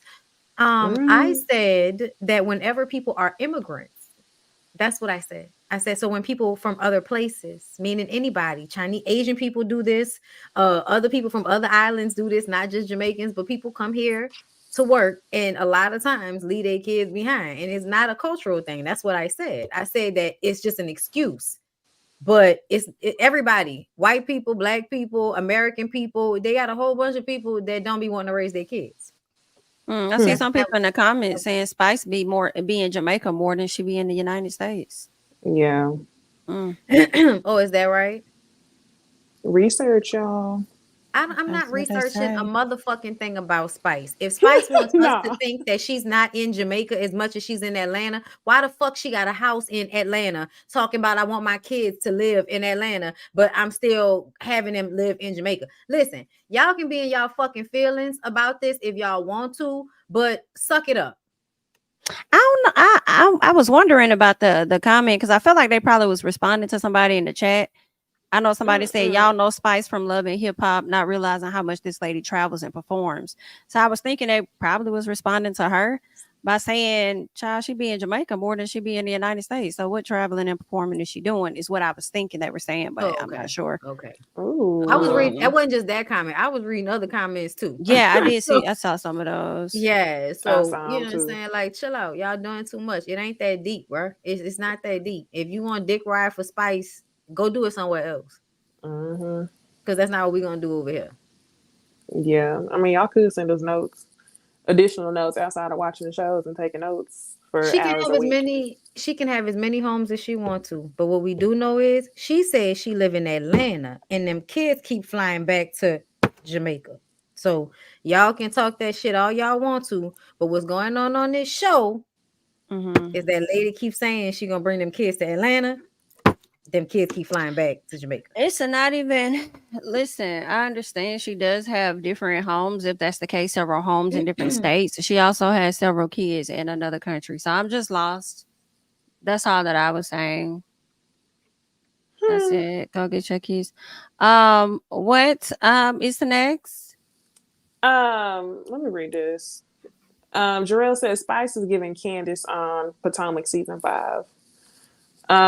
In what way? I think it's the whole like provoking and then all of a sudden you're a victim. Is that what you're referencing? Okay. Maybe that's what the reference is. Or the like everybody overreacting maybe with like wanting everybody to see her point. I Yeah, guess. or the recruitment of anger. One of those things. Okay, so yeah, I'm trying to decide how I want to do this.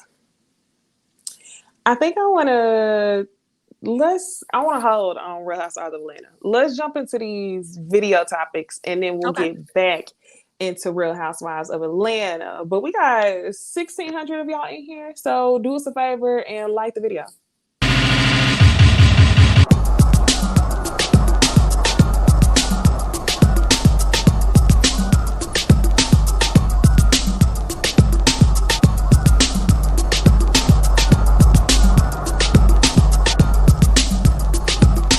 Yo, this man just hit me in my face with a brick, and all these black men just watch, and they don't give a fuck. Yeah, this man hit me, fucking grabbed a rock, and it hit me in my fucking face because I would have given him my number. And all y'all just fucking watch. Y'all see that shit? Y'all see that shit?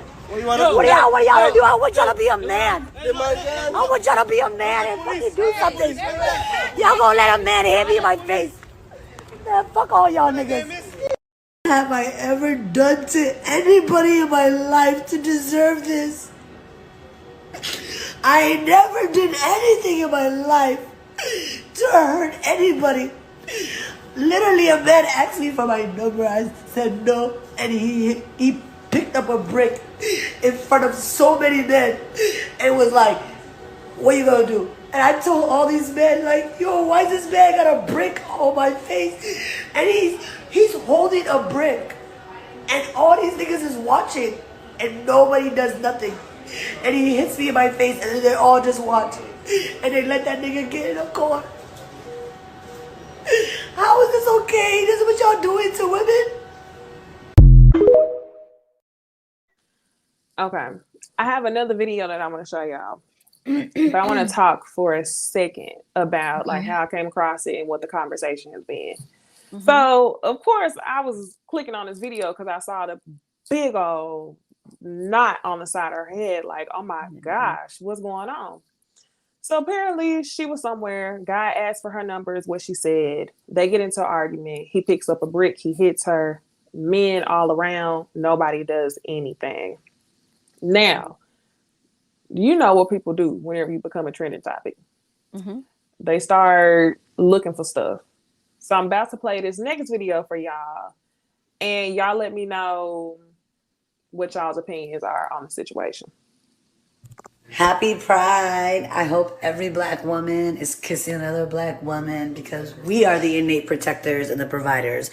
We protect societies, we protect communities with our intellectual property, with our lived experiences, with our breast milk, with our bodies. We're the ones. And the two. Bitch, not even the three. Because men are not providers and protectors, not innately, because they only protect what they possess.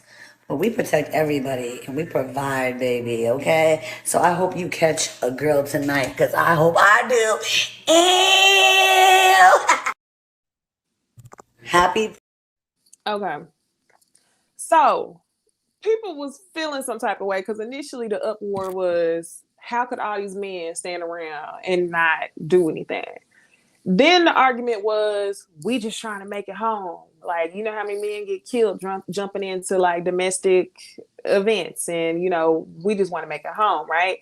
And the other argument was, we just saw a bunch of black people in Alabama rally together and defend somebody, and look how it worked in our favor. So somebody pulled up this video of her talking about how men are not protectors. They only protect what they feel like they possess. And when I saw this video, I didn't feel like she deserved a lack of protection because she said it.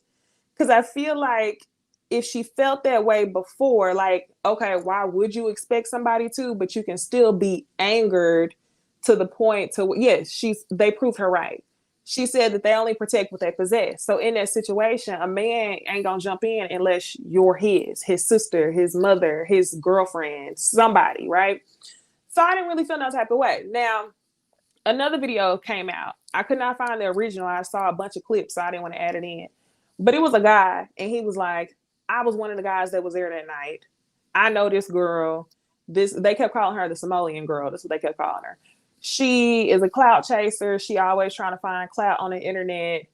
Not too long ago, she went viral for like walking around and slapping random white people in the face. Now, another video came out of her that people are alleging is the same night that she gets hit with a brick. I don't know if that's true, but she's sitting there talking to a white man and she's arguing with him. He's not saying anything. He's just staring at her. Who knows? I'm sure he said something to begin with. She takes her hand and slaps him across the face. And people are saying that white dude is the one that picked up the brick and hit her with in the face with it. So that was allegedly what happened prior. So it's different ways that we can view this. So for one, we can talk about, how do y'all feel about her saying that the men didn't protect her?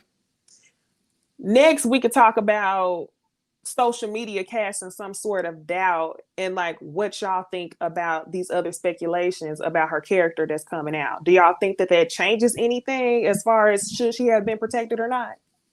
Okay, so let me say this first, because I watched Real with Yanni earlier, and basically what they said was like those videos of her slapping white people were skits. The white people allowed her to slap them for the skit. It wasn't even that hard of a fucking slap.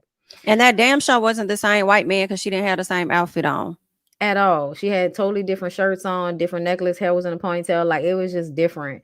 So that wasn't the same thing. The person that came out and said that she's a troublemaker in her neighborhood and all of that, like, to me, there's nothing that woman could have done, with the exception of hitting somebody else with a fucking brick, that would have warranted her being hit with a brick.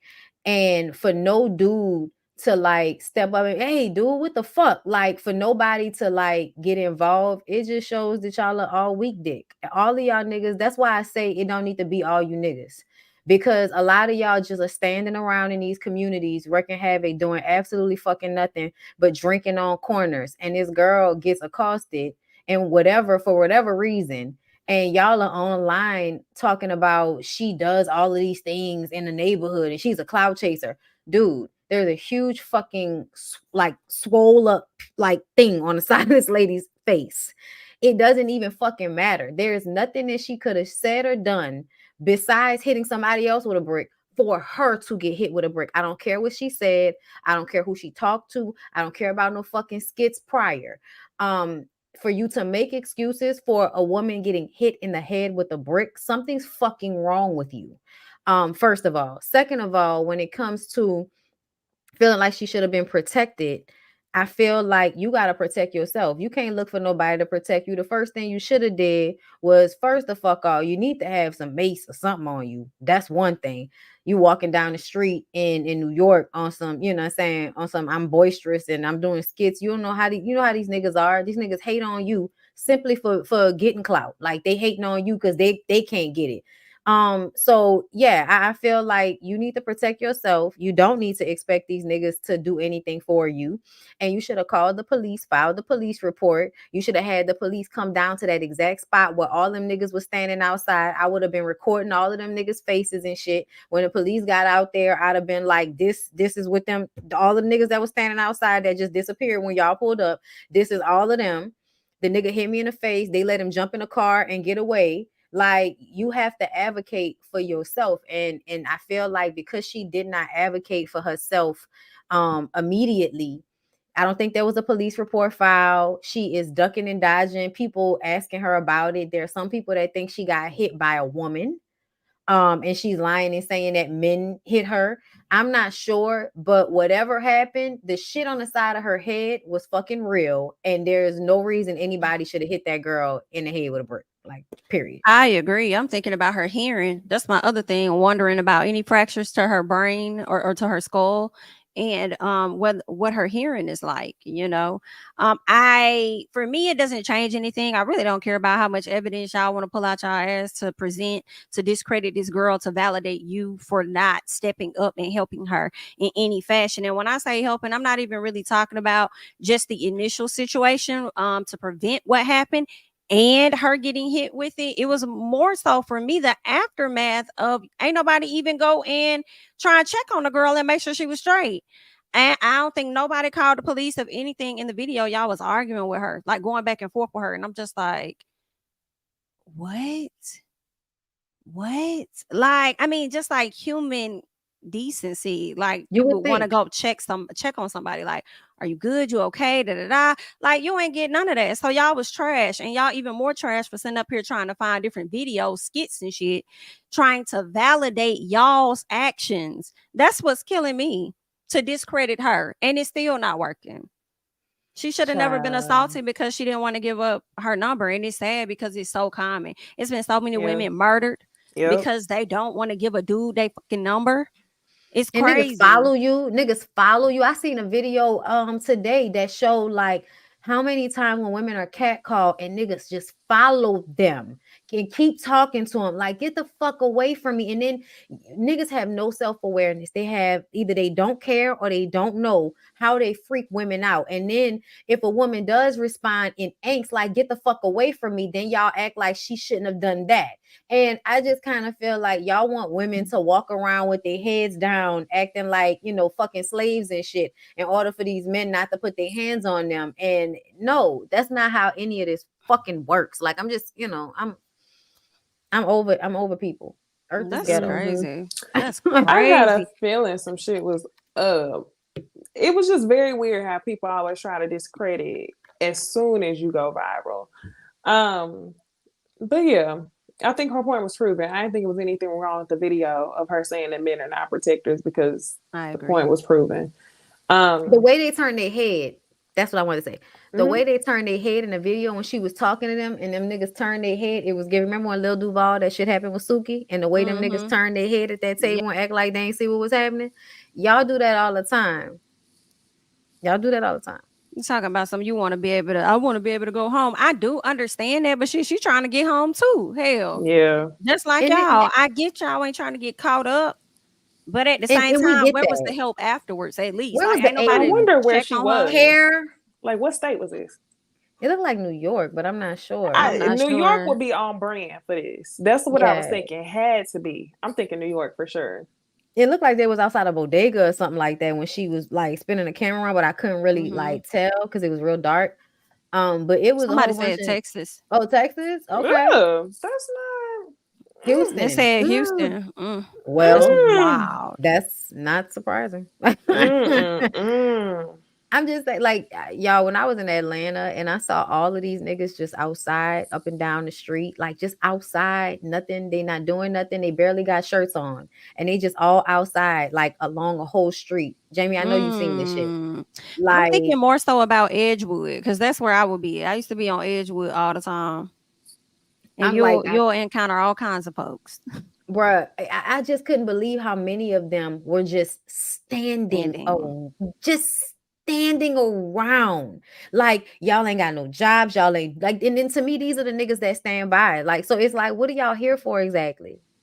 Or if they bother help, everybody? right? What they gonna do, in my opinion, if they help you, they are expecting something from you because they helped you, or they're gonna be helping you and trying to also get a touch and a feel in the midst of also helping you as well. So it's all about what they can get out of it, and rarely about are you truly okay?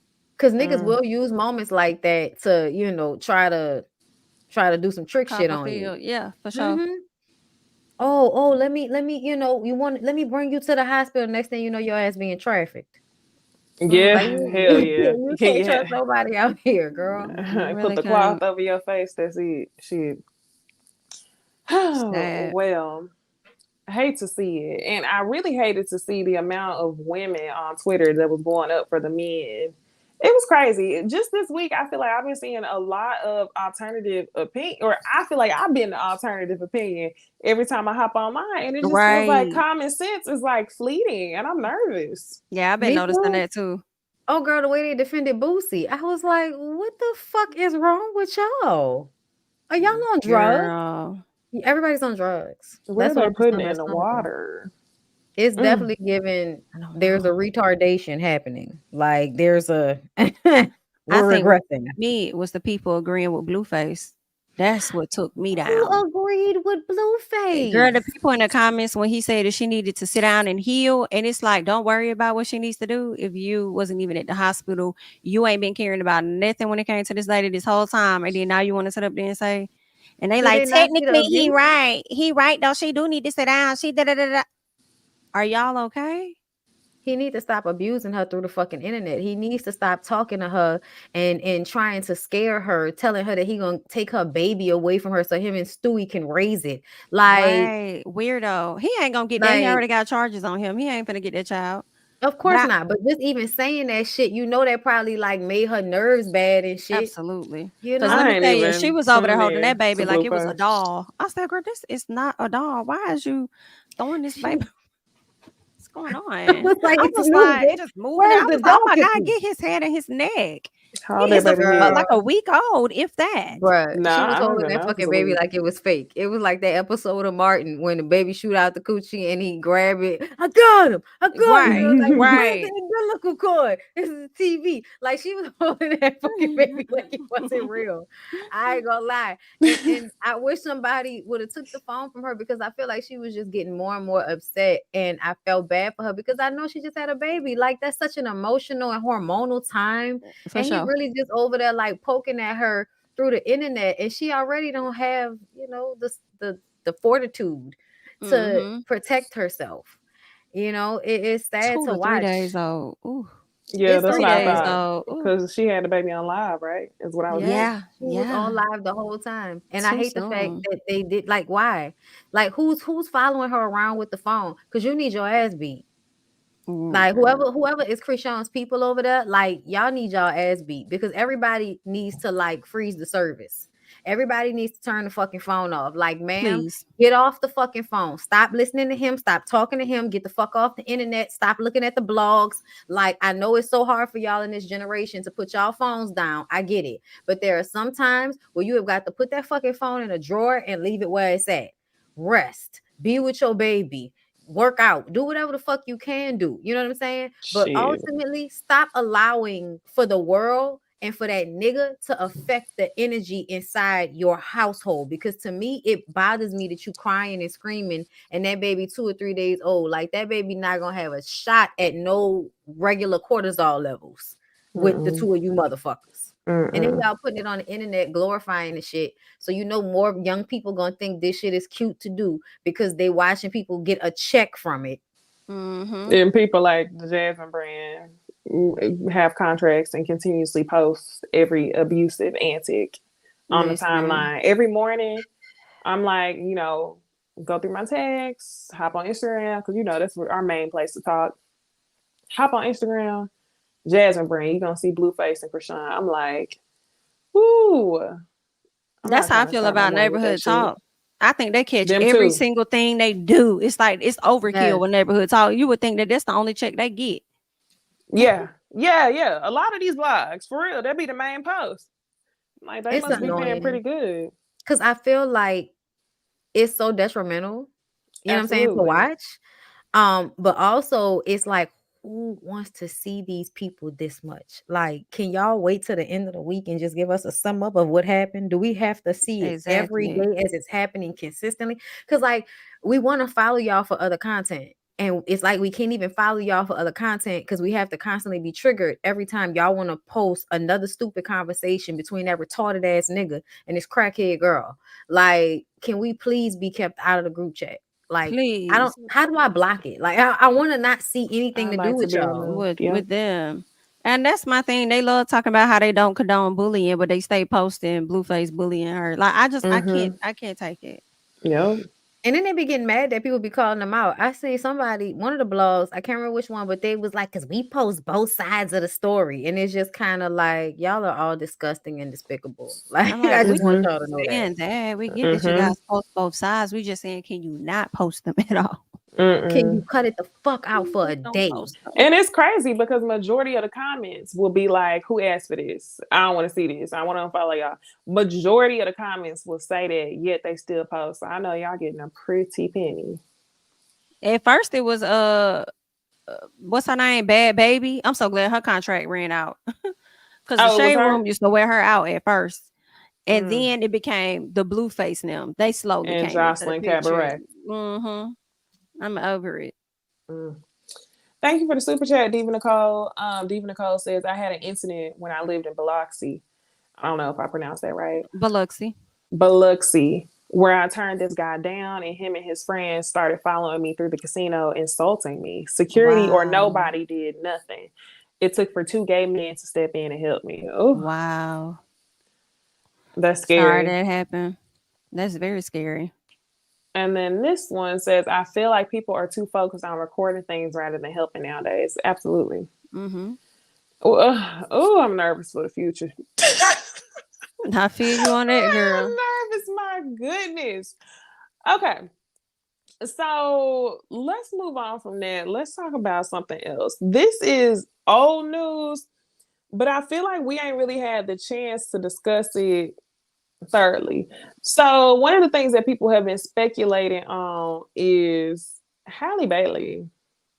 I can't remember if we talked about this last time or if we talked about it behind stage, but we was talking about it a lot. People wondering if she's pregnant. Who child? That little girl pregnant. It's giving heavy on it. It's giving heavy on the preg. Let me do this. Let me play this video from Funky. Let's get into that. Then I'm gonna show the clip of Halle Bailey. So this is old news, y'all. It's been 2 weeks since we came on. The week we came on, we didn't get to talk about it. But Funky was on his show, and he had comments about Chloe. So let me just play it because he can explain it better than me. You know, don't play with you, Q. This story, before I was indifferent about Chloe Bailey, and I know this story is about Haley, I can officially say I don't like her. Chloe Bailey is so goddamn lame to me. First of all, girl, you are Miss Preppy Ashley from the suburbs. Then you came out, you was being all promiscuous and shit. And then now you trying to be a gangster. None of it is fucking believable, girl. None of it is believable. And I'm probably gonna catch a lot of backlash for this. And without that makeup, she ain't cute. She should have never showed up on that camera with that fat ass face without no makeup. She ain't cute. You're not believable. You're so goddamn inauthentic. That's why your shit ain't selling. All right. That's number one. Number two, I don't like people playing in our face, right? The girl is clearly pregnant. She's pregnant.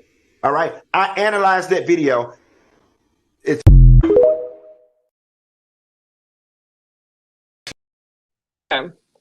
Then once he got all the backlash, y'all, hold on, let's talk about our feelings on that first video because it was a couple days. So we had time to like process the first video, then come back and see that. So with the first video, I felt like it was absolutely too much. It felt like it was a personal agenda. It was given like some sort of bitterness deep down. And I was like, what is going on? Like, because y'all know we've had these discussions before. I feel like a lot of the stuff that Chloe do is cringe, and I don't mind saying that.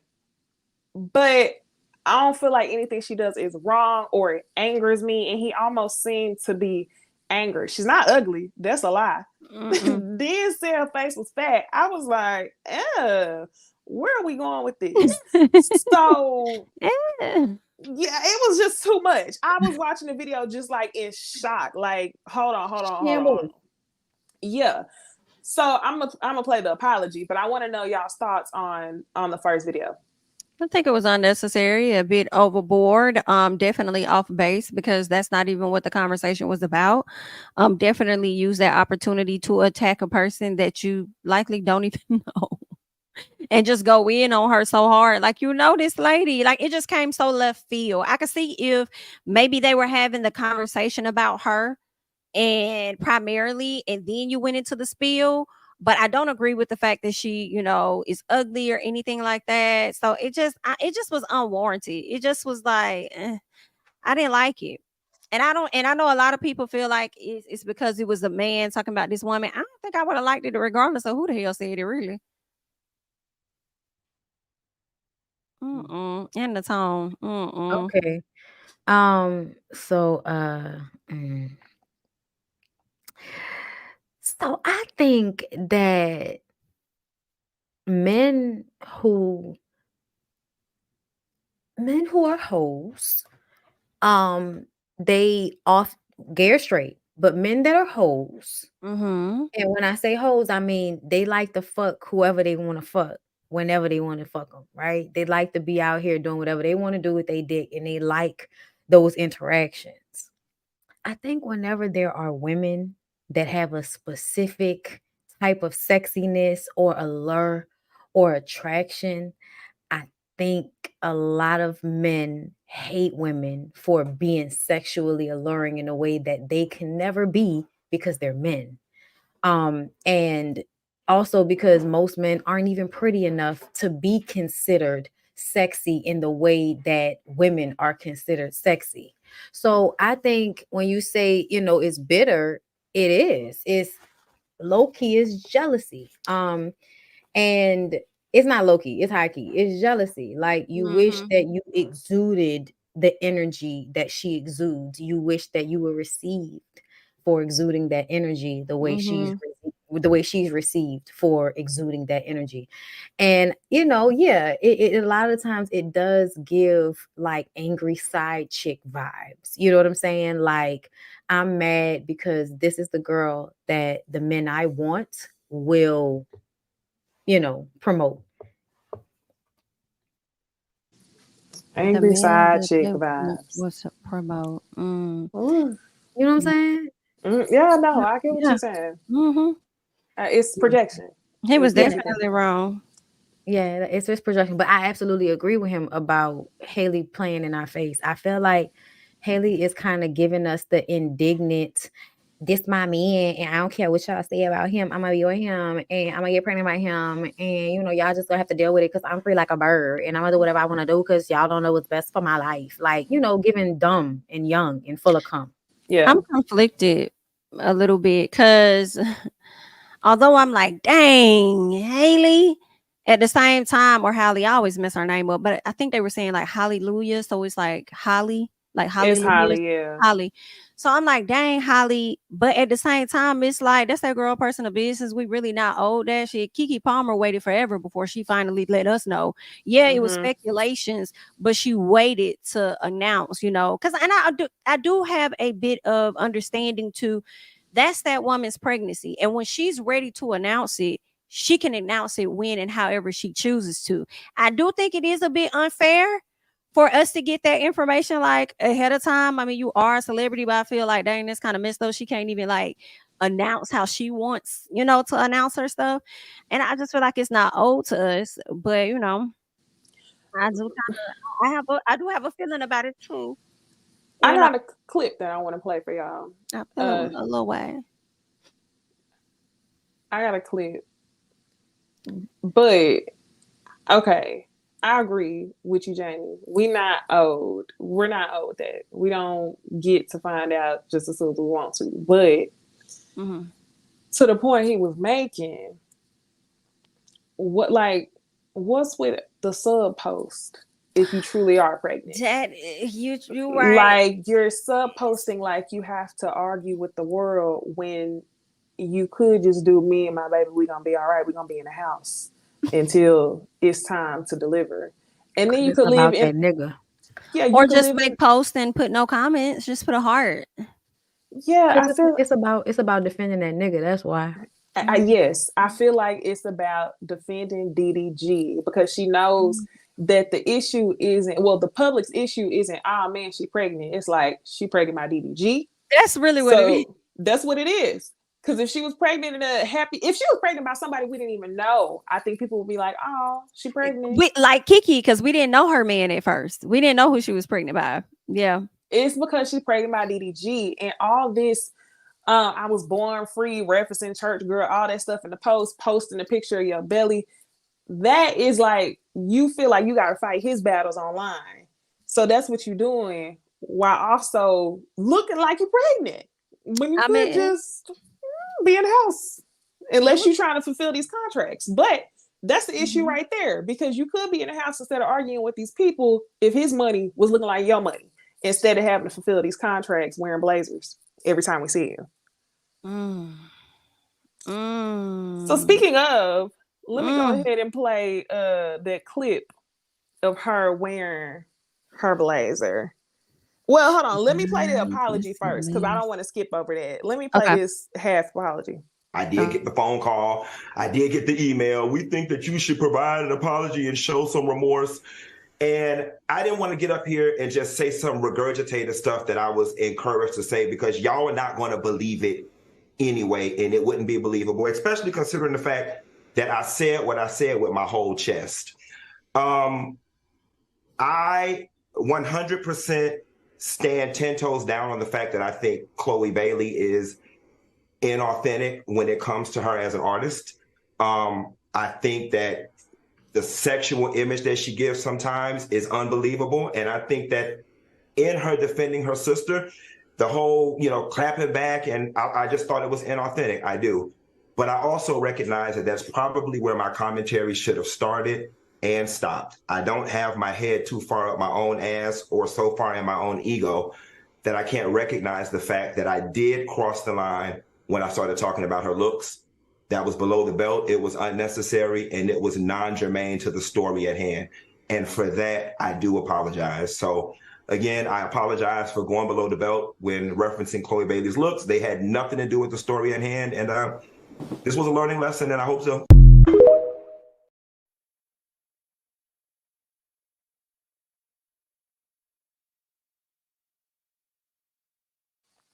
Do you see a little bit of curve? We ain't blind. Yeah, I do. Especially to that side. Oh, girl. Girl is poking in the front. I'm gonna let that play one more time. You see that? It's poking. It's the resting of the hands for me. Ooh, shit. She's like the waddle took it. Like when fucking I didn't even say that shit in the video. He was like, "Bitch, you waddling like you pregnant." Like, and that's my feelings exactly. I'm also low key here for the delusion. I'm also here for the delusion of I ain't gotta say shit. I can act like I ain't gotta say shit to y'all. I love that amount of delusion and audacity, that amount of confidence to like be whole ass. It will look allegedly like you whole ass pregnant in our face and still be like I'm still go out. It is inspiring, I guess. Trolling to a different level. Yeah. Speaking of To the trolling, second power. I saw a comment in the comments, and I just want to know, like, are y'all like on a victim tip today? Is that what's going on? Cause like this the second time that I've specifically said, like when I was talking about the Jamaicans, I said other cultures of people that also, you know what I'm saying, come to America for a better life. So I said, I'm not just talking about Jamaicans. And then somebody was in the comments, you shouldn't be making generalizations about all Jamaican people. Literally said, not just Jamaican people. Then a minute ago, I said the shit about Funky Dineva, and I said gay and straight men alike more than once. And then somebody's in the fucking comments talking about, but you shouldn't make generalizations about gay men like that because we're all not like that. And I'm like, are y'all hell bent on like I not think that was hearing in the me? comments. That was response to comments. Was it? Yeah, I saw a lot of comments talking Okay. about that. Okay, because like it makes me feel like y'all are talking to me because I'm the one that said the shit. So y'all need to add people because y'all be in the comments, you know what I'm saying, making me feel like, bitch, am my mic not on? Because I feel like I said that it's not everybody. I feel, and I said I feel like it's straight men too. I feel like I said so, that was a response. Okay, all right. I just want to make sure y'all need to add people. Y'all need to get a little bit more specific because if I feel like checking y'all in these comments, y'all know I'm gonna do it. So, like, add somebody.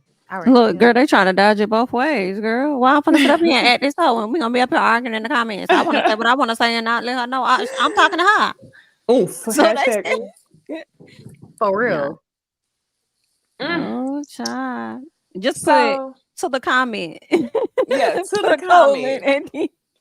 And be like, at everybody. We need to get everybody an in the chat. acronym. What is it? Responding to a comment. RTAC? Something. Because I'm think you fucking talking to me, bitch. Like, I cannot. RTAC. You Yeah, can call I like me sensitive. That. You can say whatever you want to say. I don't care. I don't think that's being trying to sensitive. go. I think like It'd be hard sometimes whenever you be online and you try to like Yeah. share your thoughts and people take like 2 seconds of what you say and generalize it. So I think it's Absolutely. fair that you want to be clear in what you're saying because that should be sticking because that be the little soundbite that people want to share. Yes, Facts. And when I you're don't not want, watching the chat, you don't catch that, you know. So it's like when you look at it, you thinking, "Are you talking to me? Well, then let me get you together." Da, da, da. you know You what I'm know, saying, so and y'all know that's what your girl gonna do. But yeah, no, I'm sorry, Haley's not y'all, bloated. She's pregnant. Holly, because y'all was mad that Holly, we were saying Haley. Holly, You know yeah, why we my say bad, Haley, Holly. right? Because Haley Bailey sounds good together. Like her name is Haley It Bailey. Like, rhymes. you know, it does. That's why we want to say it like I that. But always we want to say Halle, just like Halle Berry. Halle Berry, Mhm. Halle Berry. I don't know why, but I was This like part Haley Bailey. when Chloe was on her live and she was talking about don't say nothing about my sister or whatever, y'all gonna have me turning up in here. One of the ladies in the back said we don't play about Holly, hallelujah, Holly something. When they said that hallelujah, that's when I realized that's how you say her name. Got it. I've been over here messing this girl name up, and that's how you say it, Holly. I've been messing it up, but I've also been like not caring about messing it up and feeling like I want to say it however the fuck I want to say it, and who gonna Oh, check me about it. Mm. But you know, also, Well, you know, no disrespect to that young lady, Holly. Okay, but it's right. just I feel like when we I all say wish it. her the best. Yeah, like It's it ain't. just something We that's like her. going. Yeah, I like her. If she's pregnant, she's pregnant. You know, Yeah, it's just something that's going to be discussed. And if she's not, she's not. But yeah, but that's as just Funky something to be said, discussed. stop playing in our face. As I Funky gotta said, remember stop this playing in acronym. our face. RTAC. Yeah, I'll be quick to forget. I gotta remember. Responding to a comment. Thank you. That's what y'all need to be on. Cause honestly, you know you be really trying to check me. You just don't want me to check your ass back.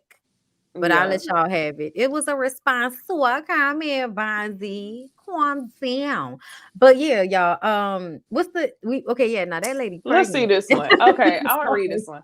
Eunice says, I don't think she should stay home just because she's pregnant. She's not handicapped. Maybe she's not out of the red zone yet to tell everyone. Look at Sonya.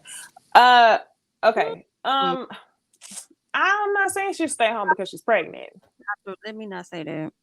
No, I'm gonna say it, girl. I'm pretty too big out. Girl, she do look like she kind of out the red zone. She do. She look like she might be out of the red. Now, here's the thing. Some people have different red zones for themselves. Some people's may be like the first 2-3 weeks. Some people may be 10, 12, 15, 20 some. So it depends on whatever her red zone is for herself. But you know, as far as that safety, I believe like the first 10 weeks when you want to like wait to make sure everything is good, she wouldn't be showing as much as she is now. So she might have a red zone for herself though. Which She brings giving me as to she my do. thought. She's given 6-7 months, That's what I especially was if you gonna say. think about when DDG posted the April Fool's sonogram on his Instagram in April. Yeah, I feel like we about the same. I said, I feel like we about around the same. Yeah, 6, 7. I think we about around the same. So yeah. But and then it makes sense why her stomach isn't as big as mine, in my opinion, because they say when you have a second child, you know, your stomach is always bigger than with your first. Because with my son, I didn't show. I was kind of like her. Like I didn't show until I was like 7 months. You know, and I was probably about her size. So like when you smaller, you don't really show like that to let her. I think she's short and she's slim. So yeah, like it's definitely given she wouldn't be showing that much.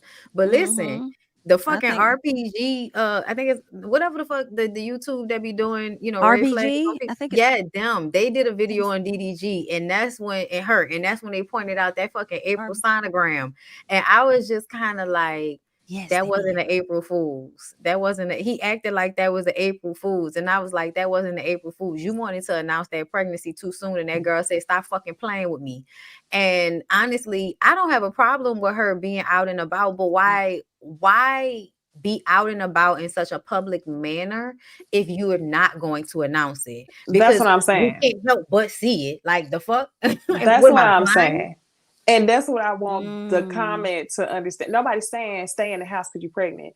It's just like, why put yourself in a situation where you're going to have to deny it to people for so long and feel like you got to defend yourself when you don't have to explain anything to us at all? Exactly. Like I just wouldn't even say that. Like, girl. And for all y'all, I feel like that's what Kiki did. Oh yeah, I definitely see Kiki in the same manner. I see Kiki in the same manner, and I also see Big Bang Bisha. Oh, y'all annoying. I don't think I she can't- trolled. I think Kiki was just like, girl, okay. And she finally had to address it when she couldn't hide it no more. I'm about to go on. Didn't I already say something about the contractual Not contractual obligations? obligations. I Yeah. think I said something about it, but that's okay. That's You okay. That's did. okay. That's okay. That's okay. We're gonna move on. We're gonna move on.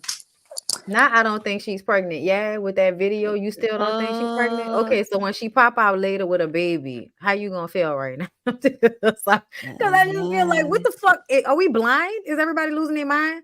That girl is skinny. She would not have gas or a food baby and it stick out like that. Cut it out. She not pregnant. It's fine. She not. This good.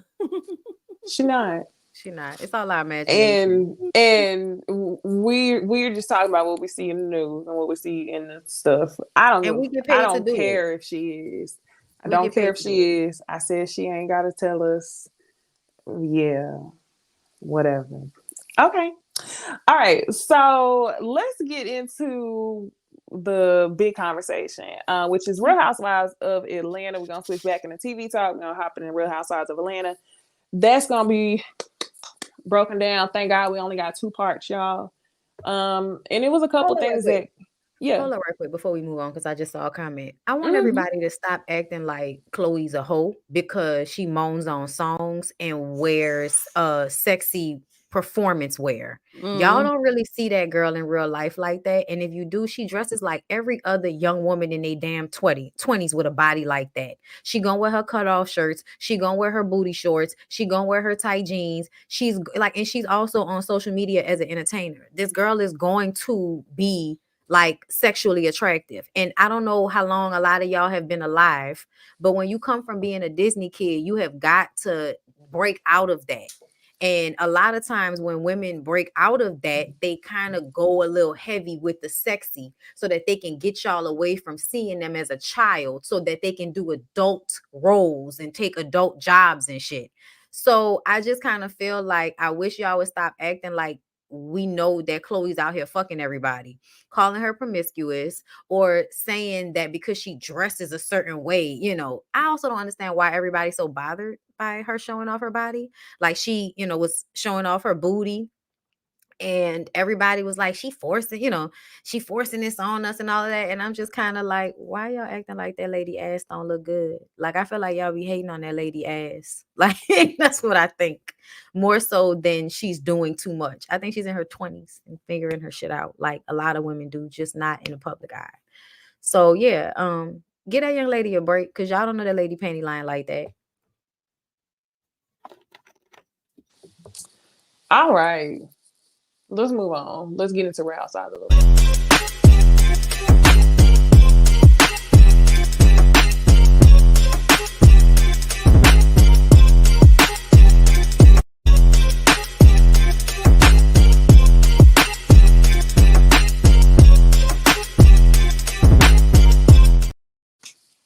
Okay, y'all.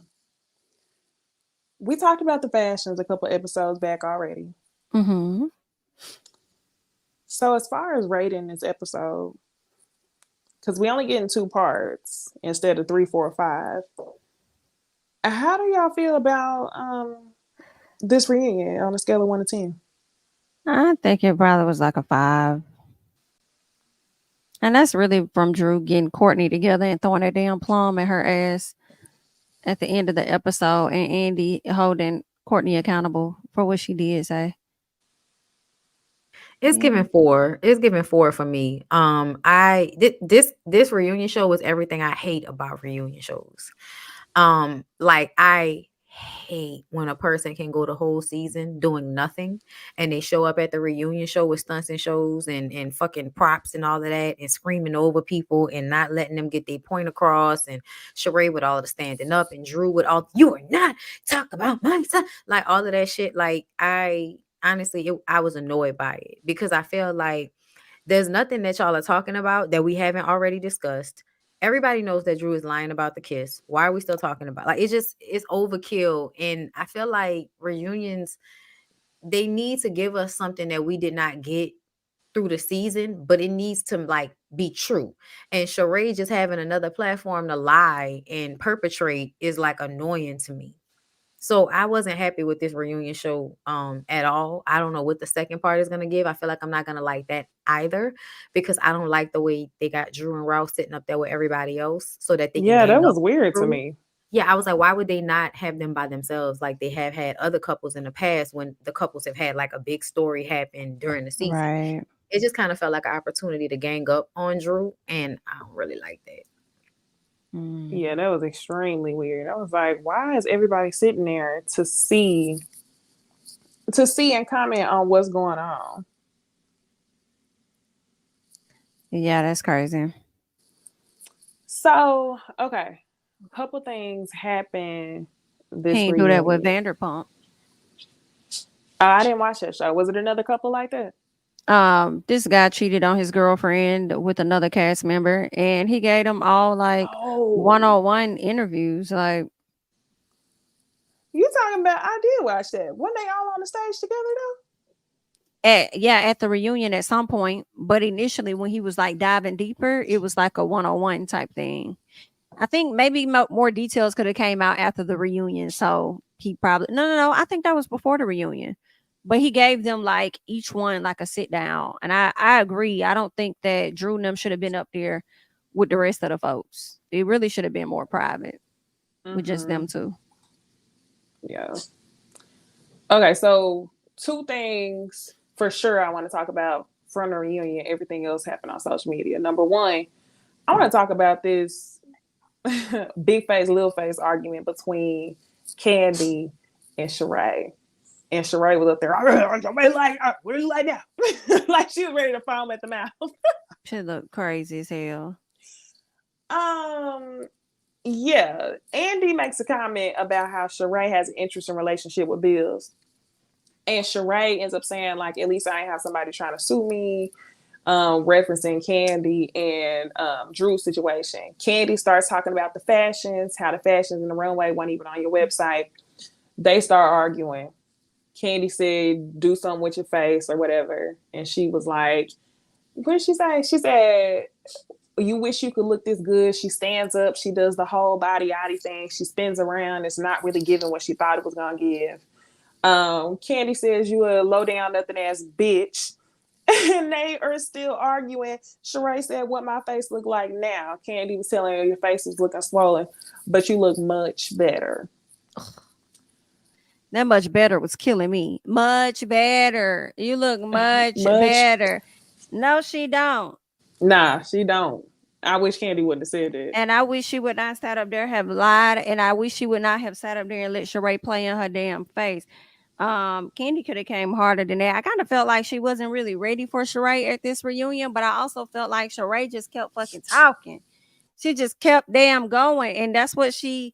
I mean, if she ain't stuttering, she gonna keep going, so you can't get in and out. And this is the biggest thing for me, though. Okay, I am still trying to understand. What did Candy do to you this season that warranted all of the energy you gave her at the reunion? I still don't know that answer. I don't know. Maybe you just needed to beef with somebody for the purposes of, next season or something. I don't know. And then you talk about how you still want to be friends with people. Like, girl, no. Oh my gosh, you talking about when she said to Candy, wait, I just want to make sure we're good. No, that was Drew. But at some point, Sheree said something like, even though they get to it with the ladies, she still want to be friends. Like, yeah, I still want to be friends. Like, no, we can't be friends. Because I still hate you. That's what it's. I'm sorry. I'm sorry. Yeah, no. I feel like Candy wasn't prepared for Sheree because she did not feel like she needed to be prepared for Sheree. Like, bitch, nothing happened between us. True. You still want to be mad about me saying the same thing that everybody else has said, which is that your business was not ready because you don't ever like to pay people their money, as that man said. So I feel like she took too much time out to go at Candy, and I think it was because she didn't know what else to do. She don't really have beef with nobody else like that but Drew, but Candy is the big dog. So I think she feels like if I go for Candy, then I'm doing something. And I do, like you said, Jamie, to make it to next season. If her and Candy are beefed out, then that's a dynamic that she can use in the next season. And it's gonna give I'll apologize first episode and then go back to being an asshole again. So I just kind of feel like Candy should really like. I told Candy Sheree was not her friend and that she should stop being so nice to her. And I feel like she ain't listening. I think you should have went at her and you shouldn't have said she Did you looked talk to better her before the reunion or after? before. It was before. Like literally the day Right. before. That's what Like, I thought. yeah, I told her. I was like, stop being so nice. She's not your fucking Please. friend. Please stop. And she went up there and, you know, they were talking about she let Sheree have it. We didn't see it. Maybe it's going to be on the next part. But Candy, you needed to stop being so laid back with the situation. You should have been talking about how she was broke because you know she broke. You got way more information on Sheree that you never tell because you always trying to like, you know, be above board when, you know, even back in the day, like I felt like she was always trying to support Sheree and Sheree was never really that supportive of her. So yeah, I want Candy to gut punch that ass. Stop being nice. Please stop. Candy Yeah, said, I I ain't feel letting you. up on that ass. Please don't. And she could have went a little bit harder for me, but I get it. I don't think nobody was really prepared for anything this reunion. Even when it came to Kenya. Kenya didn't quite seem Yeah. prepared either. When she gave Marlo the subpoena, she ended up giving her a real one after the show, but nobody was prepared. Everybody was tripping and stuttering over their words. Girl, because they probably didn't think the season was damn over. Like, that's it. You know how you watching something, you still expecting to get something out of it? It's like, that's it. That's all we got. It's over now. Yeah, it wasn't given. What did y'all think about the damn She by She news? I thought it was the lamest shit ever. Absolutely. You spent all of that time writing about Candy. You should have named that damn newsletter after Candy, in my opinion. And if you're gonna do She by She news, in my personal, I feel like that article should have been about you and you debunking a lot of the rumors that's probably been out there about you, versus Yep. making it about Candy and putting her family members and shit all over your newsletter. But they ain't really got nothing to do with it. Like, girl, what? Sheree, I thought that was whack. The lamest thing that you could have done. And just lame. I know whoever did it, she didn't pay for it. She probably Oh still owed Lord. them. Possibly not. Yeah. Because He I know probably she didn't did. hop her ass on Canva to do it. Had somebody else to do it and organize it, then passing it around. Girl, I can't. And then turned it into a website, right? Yeah, a Yeah, I landing think page. so. It was the people acting like she really ate down. And it's like, no, she didn't. She thought. She did not. It was nothing about that. And if y'all really want to look at it like that, why was the newsletter then? If that's how y'all really feel, why was the newsletter better than the damn website? I'm Make that confused. make sense. It's Sheree talking about what No. it looked like now. But what it look like now? What it look like What it now? look like I now? have to pay that clip because it was Thomas, hilarious. I'm gonna let her stand up. You could never. Why would she ever? That's still the question we wondering. For She what? Candy should have chewed her up. Yeah, it was only 2 seconds long, but I gotta play it because Better. No, she doesn't. she looked a She looked a fool. clown. Crazy. Well, holla not at you. He was looking crazy. Well, holla not at you. He was looking Who are crazy. you talking to? He was looking crazy. Well, holla not at you. He was looking Shit. crazy. Well, holla not at you. Like a You fucking still look crazy. blowfish. That's what you You look still look like. crazy. Like a You fucking still look- blowfish sitting on your damn nose. Bitch, sit your ass down. Like, what are you talking about? I'm gonna be real with you. You look like That was know what? crazy. You How know- did I, bitch?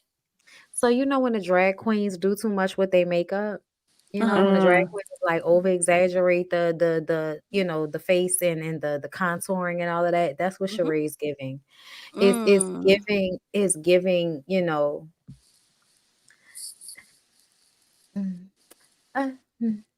It's giving it's giving you know just a little you know girl. How you doing? It's just giving, you know, No. it's not a good look. It's not, yeah, it's giving drag. I It's think giving it's drag. giving ventriloquist doll. Yes. Oh I my think that's what it's God. giving. Yes. No, absolutely. Mhm. Whatever it's giving not real. Like it's giving Mhm. there's too much space on your face now. Like Mhm. what's all this empty space on your face? Like what's going on there? Well, I will say she Hold on. I said she didn't look, she still looks a fool. But in comparison to how she looked when she popped up with a swollen face and when she shortened her nose, she did look much better. Because I think she went to the doctor and asked them to add some filler to the front. To She make, said, like, hold on, I did it's too all much. wrong. Add a little bit more. My bad. Talking It's about something you giving. could never. She shouldn't have never. Let me Okay. hit undo. Why would she want to? Like, why You would she should have want to never be got that that shit. insecure? Why would she want to be that broke? Why would she want to be that whack? Like, why? Why would she want that for herself? Yeah, I can't. Okay, so outside of that, y'all, let's talk about Drew. Mm-hmm. So Drew ends up asking Candy, why in 2021 did she say that maybe she misread what she saw at the bachelorette party? And Candy says that basically she was just being a friend. She knew she was married, didn't know how your husband was taking it. So back in 2020, or would take it. So back in 2021, she decided to just, say maybe I misread it. But she didn't lie because she knows she saw what she saw, right? Mm-hmm. Drew aggressive starts getting cute. Nah, that's Candy coded lies. They start all out arguing. Mm-hmm. And Candy ends up saying to her, that's how I know that you be gaslighting Ralph, because the way that you just sitting up here and lying like that. And Drew says, hold on, let's not forget. Candy said, you lying asshole. Like in the most calm voice, like you almost didn't even pick it up. And Drew ends up saying, wait, Candy, are we good? I just want to make sure we're good. And everybody was like, what? Yeah, you're not good.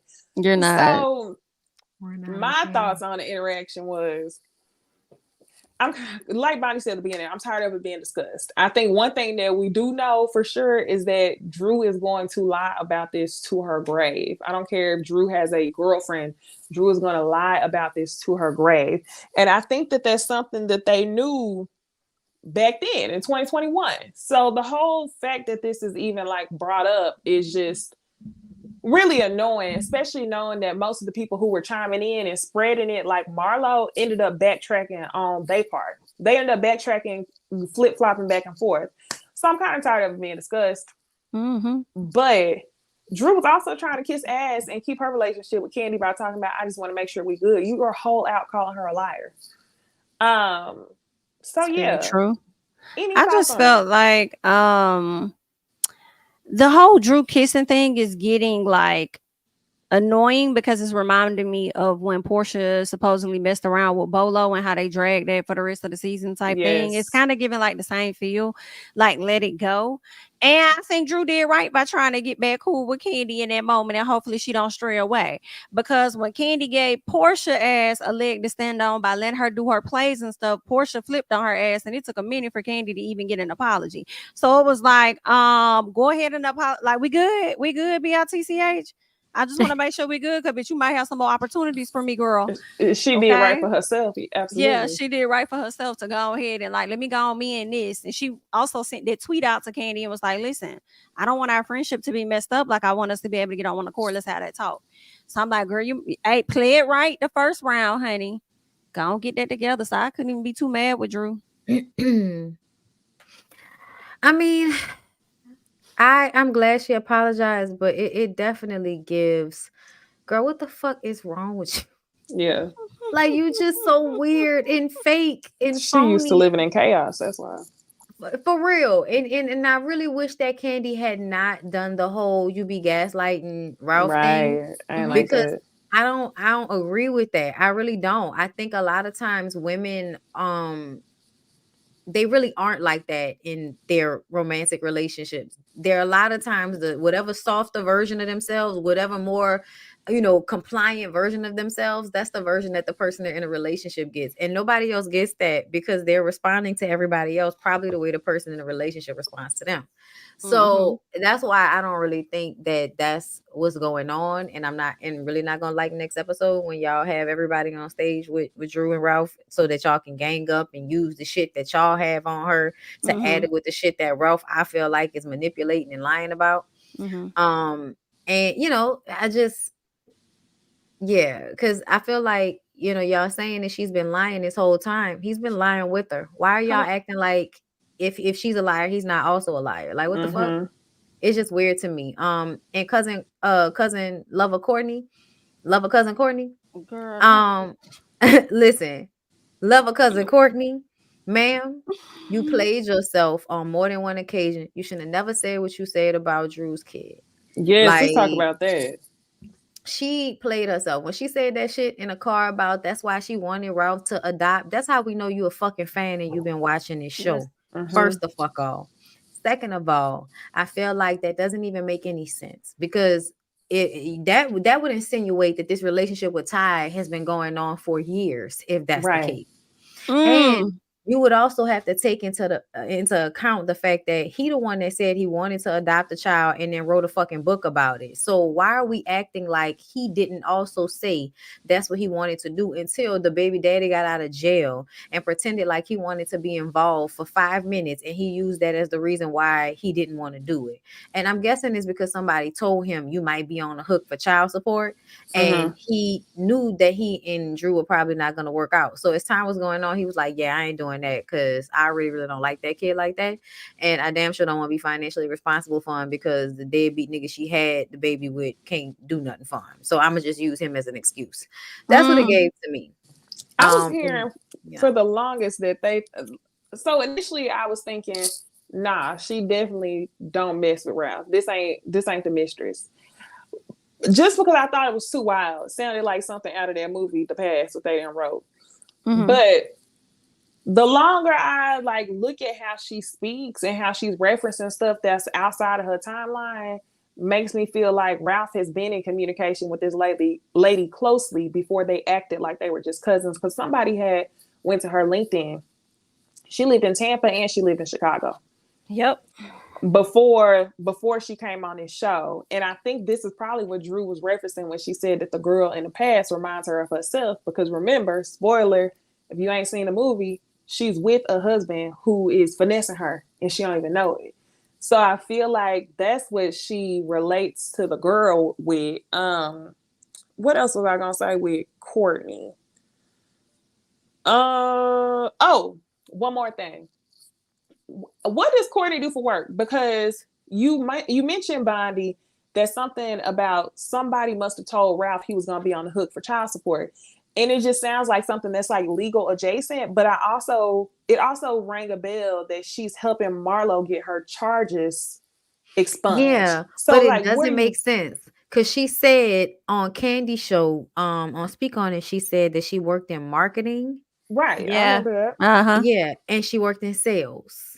So I don't know how you helping somebody. And then I also feel like Marlo and her were like in cahoots lying about that shit. That's where that alliance shit comes. She said crisis management. Okay. So crisis management, like you might know the people that can help, but why the fuck we talking about Phaedra if if cousin Courtney is helping you with this? Like, and I'm gonna tell you why I feel like she was fucking this man. This is, and not even that I know that for a fact, but just that it's more of a possibility to me than not. Because of the way she said, I'm more of a friend to him than she's been in their entire marriage. And I just kind of feel like if you are already a mother, you've been a wife. Come on. And as a wife myself, I don't understand how anybody can think at any time that they would have done more for my husband than me if we've been together for 10 plus years. And you met him 8 months ago. Like, that doesn't even make sense that you would think to even say something. Like, you played yourself when you said that. So to me, the fact that she was going so hard to be his mouthpiece, Drew hasn't done anything for you to be going at her like that. No. At all. So I definitely feel like that's the reason why. And honestly, now that we think about the way Sheree is the one that's probably going to reveal those text messages between Ty and Drew, how did you get that? What's going on here? Because I think she got from Courtney, yeah. And Courtney got on the show through Sheree, but now you got this background relationship with Ralph. Like, nah, bro. Like, you're doing a lot of side chick type shit, but trying to get on this show. And honestly, Drew is the type of bird brain chick that this can happen to. Like, I hate to say it. Like, think about the assistant. Like he was fucking with, like the past. Yeah. But he was fucking with that assistant. Remember? Yeah. So that's I wanted to add to that.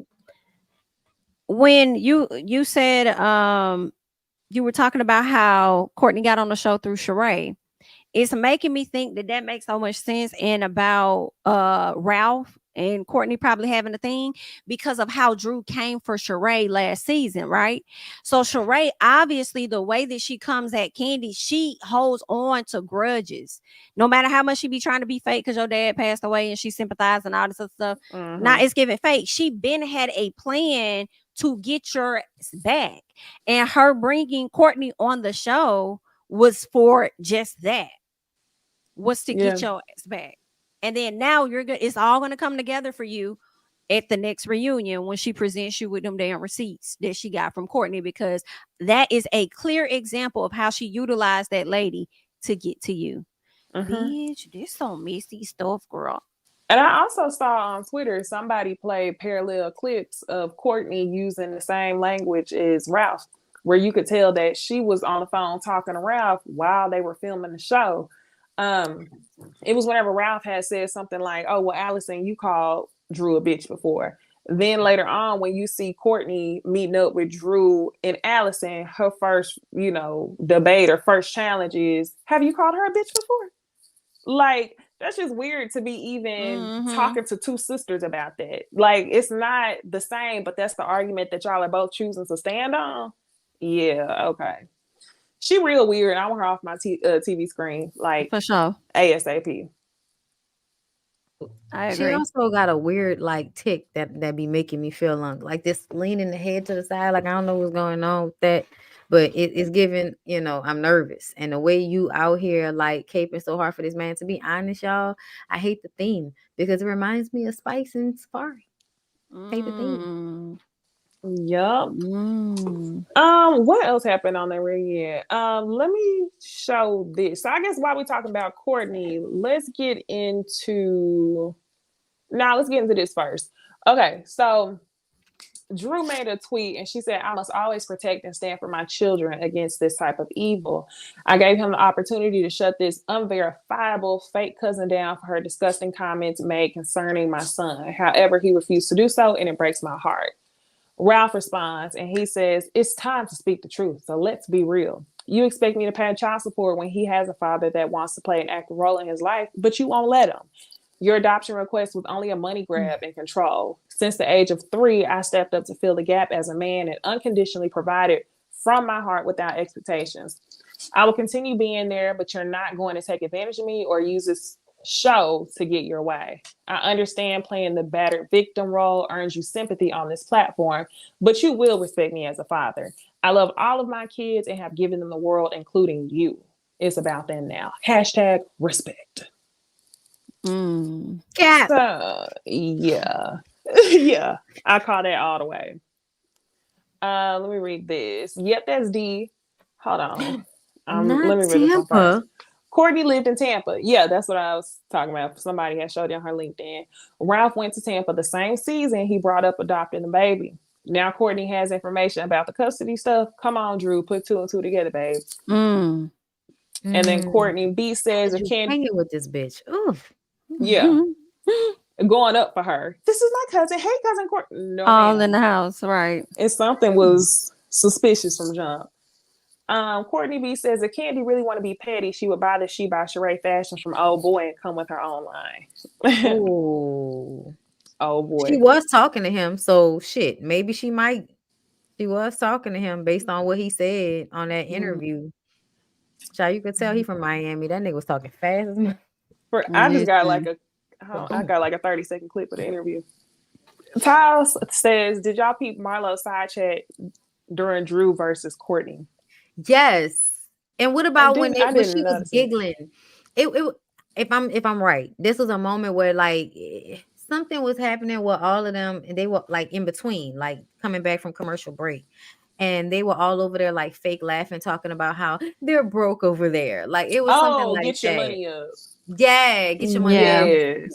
I was like, bitch, y'all so fake. The fake. It was weird. Nene so bad. You want to be Nene so bad, and it's weird. I was like, where's the money? What are y'all talking about? Right. Where's the money? The only person that has money over there is Sonya. Girl, you got a chairlift. You got to work for your money. That's not rich. And we Mhm. know that Sheree is over there like not paying bills. So we know you ain't got no money. Like, what are y'all talking about? Mm-mm.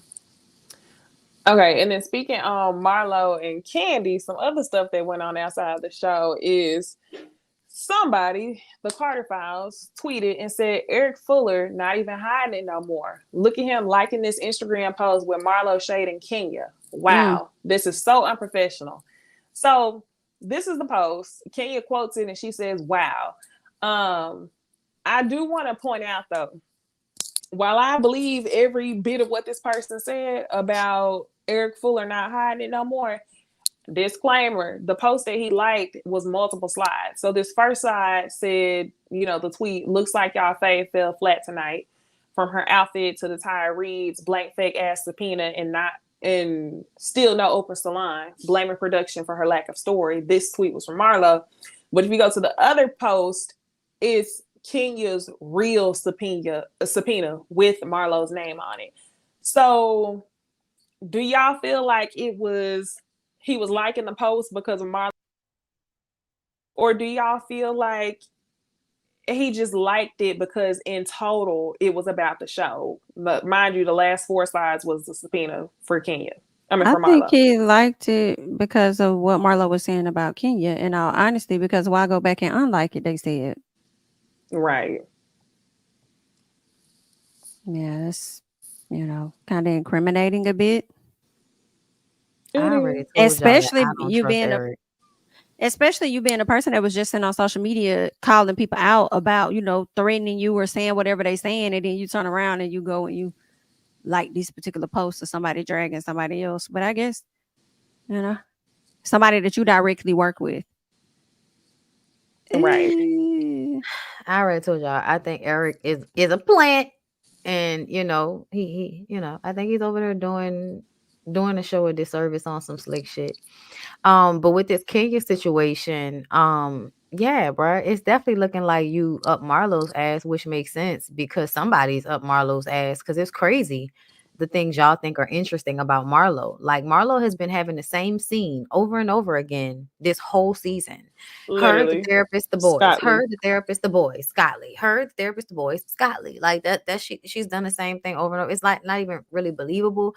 Then at the reunion show saying that we know that she's had sex with that man. Do we? You still have your chairlift. Have you? Really? I don't know. I don't trust it. I didn't even care to talk about who she had sex with. I was like, come on now. Mm-hmm. Okay, now the last thing I wanted to talk about from this reunion was the speak on it. Okay, so I think this was the same day the reunion came out, right? This happened at the top of the week. It was the finale, after the finale. Oh, okay. After the finale. So Candy had Courtney come on her channel to speak on it. At the beginning of the video, she's talking about, a lot of people will be surprised I had you come on the channel, but I want to give everybody a platform to speak on it. The video was taken down and then re-uploaded with a portion taken out. And the portion that was taken out was whenever Candy and Courtney were having a conversation about Alice and Drew's sisters' mental health. So Courtney was saying something about, I don't want to argue with the lady with the mental health issues. And Candy was saying something along the lines of, she told Drew that, she initially wouldn't believe that Allison had mental health issues because she doesn't look like someone who has those types of challenges. And Courtney says, yeah, because she's doing it for a storyline. So people are upset. She re-uploaded, it's not there no more. But this is what I was talking about. I ain't even gonna lie. I'm surprised that she took the whole video down just for that clip. Because me in my own review in the finale, I had pointed out, now maybe this is distasteful, I don't know, but I had pointed out how Ralph came downstairs and him and Drew continued the argument while Allison was in the kitchen holding a knife. And I was saying, Ralph, you might want to rethink that. I wouldn't walk downstairs, trying to argue with Drew and her sister holding a knife. You never know if she might snap. Like, That's the reality of it. She said that her sister was in a domestically violent relationship that put her in a facility. I do want to say that it's clearly two differences between like what I was saying and what Courtney was saying, because this girl's a bird and she's a hater. But what are y'all's thoughts on Courtney and Candy's comments and Candy taking that part of her video out? Well, I'm gonna say that I kind of felt the same way about Drew having her sister on the show. It felt like because her sister was crying in every scene, and they really were, telling us about this whole, oh, she was in the hospital, she had a nervous breakdown. And so I know how much pressure people get on reality shows, and she's crying in every fucking scene. So I was nervous that, something might happen, something might blow up. You know what I'm saying? Like I didn't feel comfortable. So when Courtney was like, she was, feeling like it was exploitive, I feel like Drew does exploit everything to her disposal in her life that she can when it comes to Real Housewives of Atlanta. She does. I think, like, for instance, when she did the whole thing with the chef, I think the thing with the chef, you kept that going instead of just paying it off because you felt like it could be a storyline for the show, which is why you was up there with the cameras and everybody's dressed in black and you got this photo op for the show. Like, and then you're running off and crying. Like, it was just all given.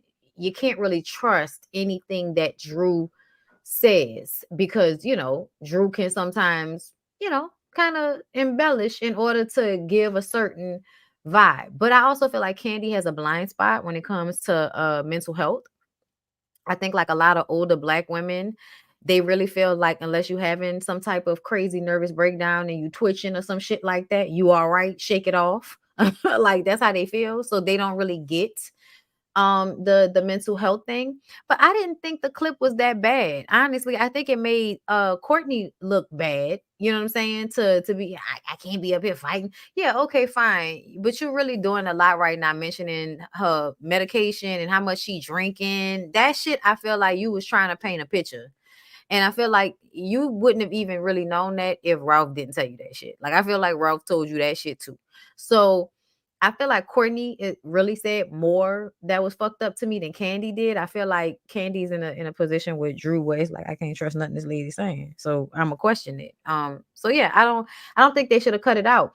I think they should have just let people be mad because I don't know what y'all were exactly mad about. Like, what exactly were y'all mad about? Like, let me know. Cause a lot of times I feel like y'all don't even know what y'all be mad about. Y'all just want to be mad. I thought it was just me. Yeah, I felt like Courtney, she was just doing too much. She kept like it was like every other word she would say, she would bring up that lady's mental, and I just felt like, okay, you're doing a whole lot of too much for you to be a person that have mental health issues or whatever in your own family. Like you poking and triggering at this point. Only thing I ain't like that Candy said was when she was trying to say that she didn't think it had a look in so many words, and I'm like, that don't even make no sense with as many celebrities that have unalived themselves. Right. And we thought that they were okay type thing. Like that didn't even make no sense. But I will say also that I was confused as to why was Allison on the show and her storyline seemed to be Drew's storyline. Like Allison ain't no main cast member for us to be following her and knowing, watching her do her retreat and all of that stuff. So I didn't understand why she kind of got, some of the focal point, but I guess because of mental health. But at the end of the day, it wasn't Drew's storyline. It was her sister. So that was kind of weird. And I agree. I don't think that Candy never should have took anything out, in all honesty, because if you're saying that your show is to speak on it, then people speak on it.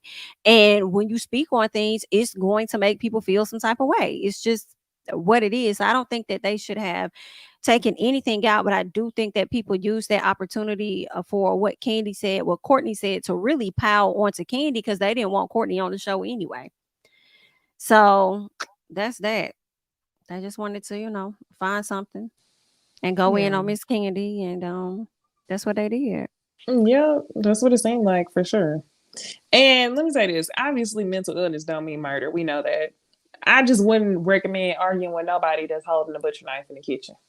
That's all I'm saying. Cutting their eyes at you, they got all that background on your ass.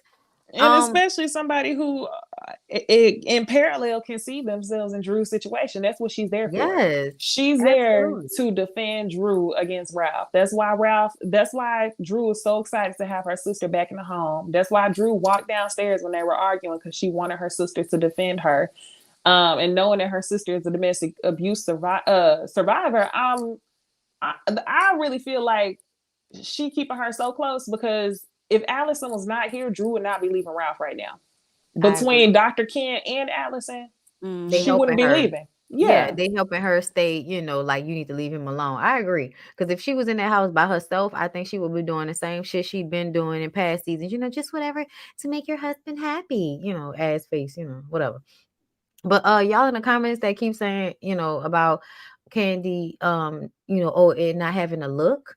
I feel like, but that's what she said though. And you know what I'm saying? She was like, at first I was like, I don't know if I can really trust what Drew's saying, because her sister seemed fine to me, But then, once we all, kind of talked and I talked to her sister, I understood a little bit better. Like that's what she said. So I kind of feel like the conversation, as much as people want to be mad about it, there are a lot of people that think like Candy that really don't understand, what mental health issues really look like. They don't think depression is real. Like the people from my mama era think you just supposed to shake everything off, So I feel like that was an opportunity to have the conversation and they shouldn't have cut it out. But I also understand like motherfuckers be mad, like real mad every week about something. So it's like, let's just take it out so we don't have to deal with that. And that didn't work, because once it's on the internet, it's on the internet. That's true. Once it's there, and due to the basis of the platform, I think they should have left it in. Yep, I agree. Yeah. But Courtney, your thought. I'm done. She is. I don't want to see her. She's the worst, like Giovanna cast type. Somebody who studies the show, is a student of the show, and they come on and try to shake shit up. She is the worst cast type for this, and they need to send her on her way and do something with her edges. I really don't see her returning. I don't. But what was interesting is I saw her retweet something on Twitter where she was pretty much saying, somebody said something like she was like a good addition or something like that to the show or whatever. Like, I don't know what y'all talking about. Like Courtney was good. And she said, that's what I'm hearing. All the feedback I'm getting is great or something like that. And I'm like, that's what you think? I guess every time we be talking about the ratings and stuff not being good, somebody from the housewife come back and be like, well, they say they're, the producers or whoever, they're happy, they're satisfied. And I'm like, really? Now I'm starting to think they just tell y'all stuff. So just to tell y'all stuff so y'all can calm the hell down. So when they hit you with them papers, you won't see it coming. Right. Do y'all want to see the cast shake up? Yes, please. Fuck. Absolutely. To be honest, I feel like we can get a whole new cast. The other alternative is to keep Candy and Kenya and get rid of everybody else for me. Yep. But ultimately, I could take a whole new cast, especially if they really friends and especially if they have some type of relationship with Candy. Because I know Candy got buku friends and shit. Kenya don't seem like she got that many friends, so we can't use her. But, honestly, like maybe Candy can be backing away, but it needs to be somebody that the Housewives franchise knows, like somebody on the franchise knows. Like it needs to have a connection so it can make sense. Yep. But can't be left field. Yeah, but a whole new, I think we can do that because ultimately I think Candy can do her spinoff. She already has her second season of Candy in the Game. So I think we can get her story and what's going on with her on that show. And with Kenya, I've already said it, but I think Kenya should do like a hair show. Like she should get like a 30 minutes to an hour show following her, setting her shop up, getting the stylist who's going to work in the shop, bringing in celebrity clients and all of that type of stuff, having a little drama, and then it'll cover her in Brooklyn, in the morning I got that type of thing. I think that could work for Kenya as well on any network. I think she can go to Bravo. I think she could be on OWN. I think Kenya can give us a little something with that hair show on any network. So that's why I think that's what she should do. I think Sonya should go back to Nike. I think Sheree should go back to whatever she was doing with those African men. And I think Marlo should go back to doing what she was doing with that man in that chairlift. And I think Drew should go back to doing her made for TV movies that, she liked to do. So yeah, I just think it's time. It's time to do something else because this is not working any longer and we're tired. Yeah, I don't want to let go of Candy and Kenya, but the only downside would be that they put in another student, like a bunch of students of the show, and then you see all the girls kissing ass to Candy and Kenya, and the show is just gonna be ugh. And we don't want that because that's boring. Right. Well, all right. Y'all got anything else on Real Housewives? No, done with these. Done with them. We got part 2 next week. That's all, y'all. I hope y'all enjoyed our return, the new graphics. I hope y'all missed us. We missed y'all. Next week, y'all are gonna see us on Bondi's channel, right? Mm-hmm. Why I still act like I don't know the order we do this? Because ever since we fucked up our rotation, it's been hard to remember who go next. Like we've been doing this, and I'm like, huh? But yeah, y'all, I hope y'all enjoyed the video, whether you watching this day or night. Share the video with a friend, like, comment, subscribe, follow us everywhere. Jamie, that's me, Bondi Blue, and myself at Necey Dixon. We will see y'all in the next one. Bye.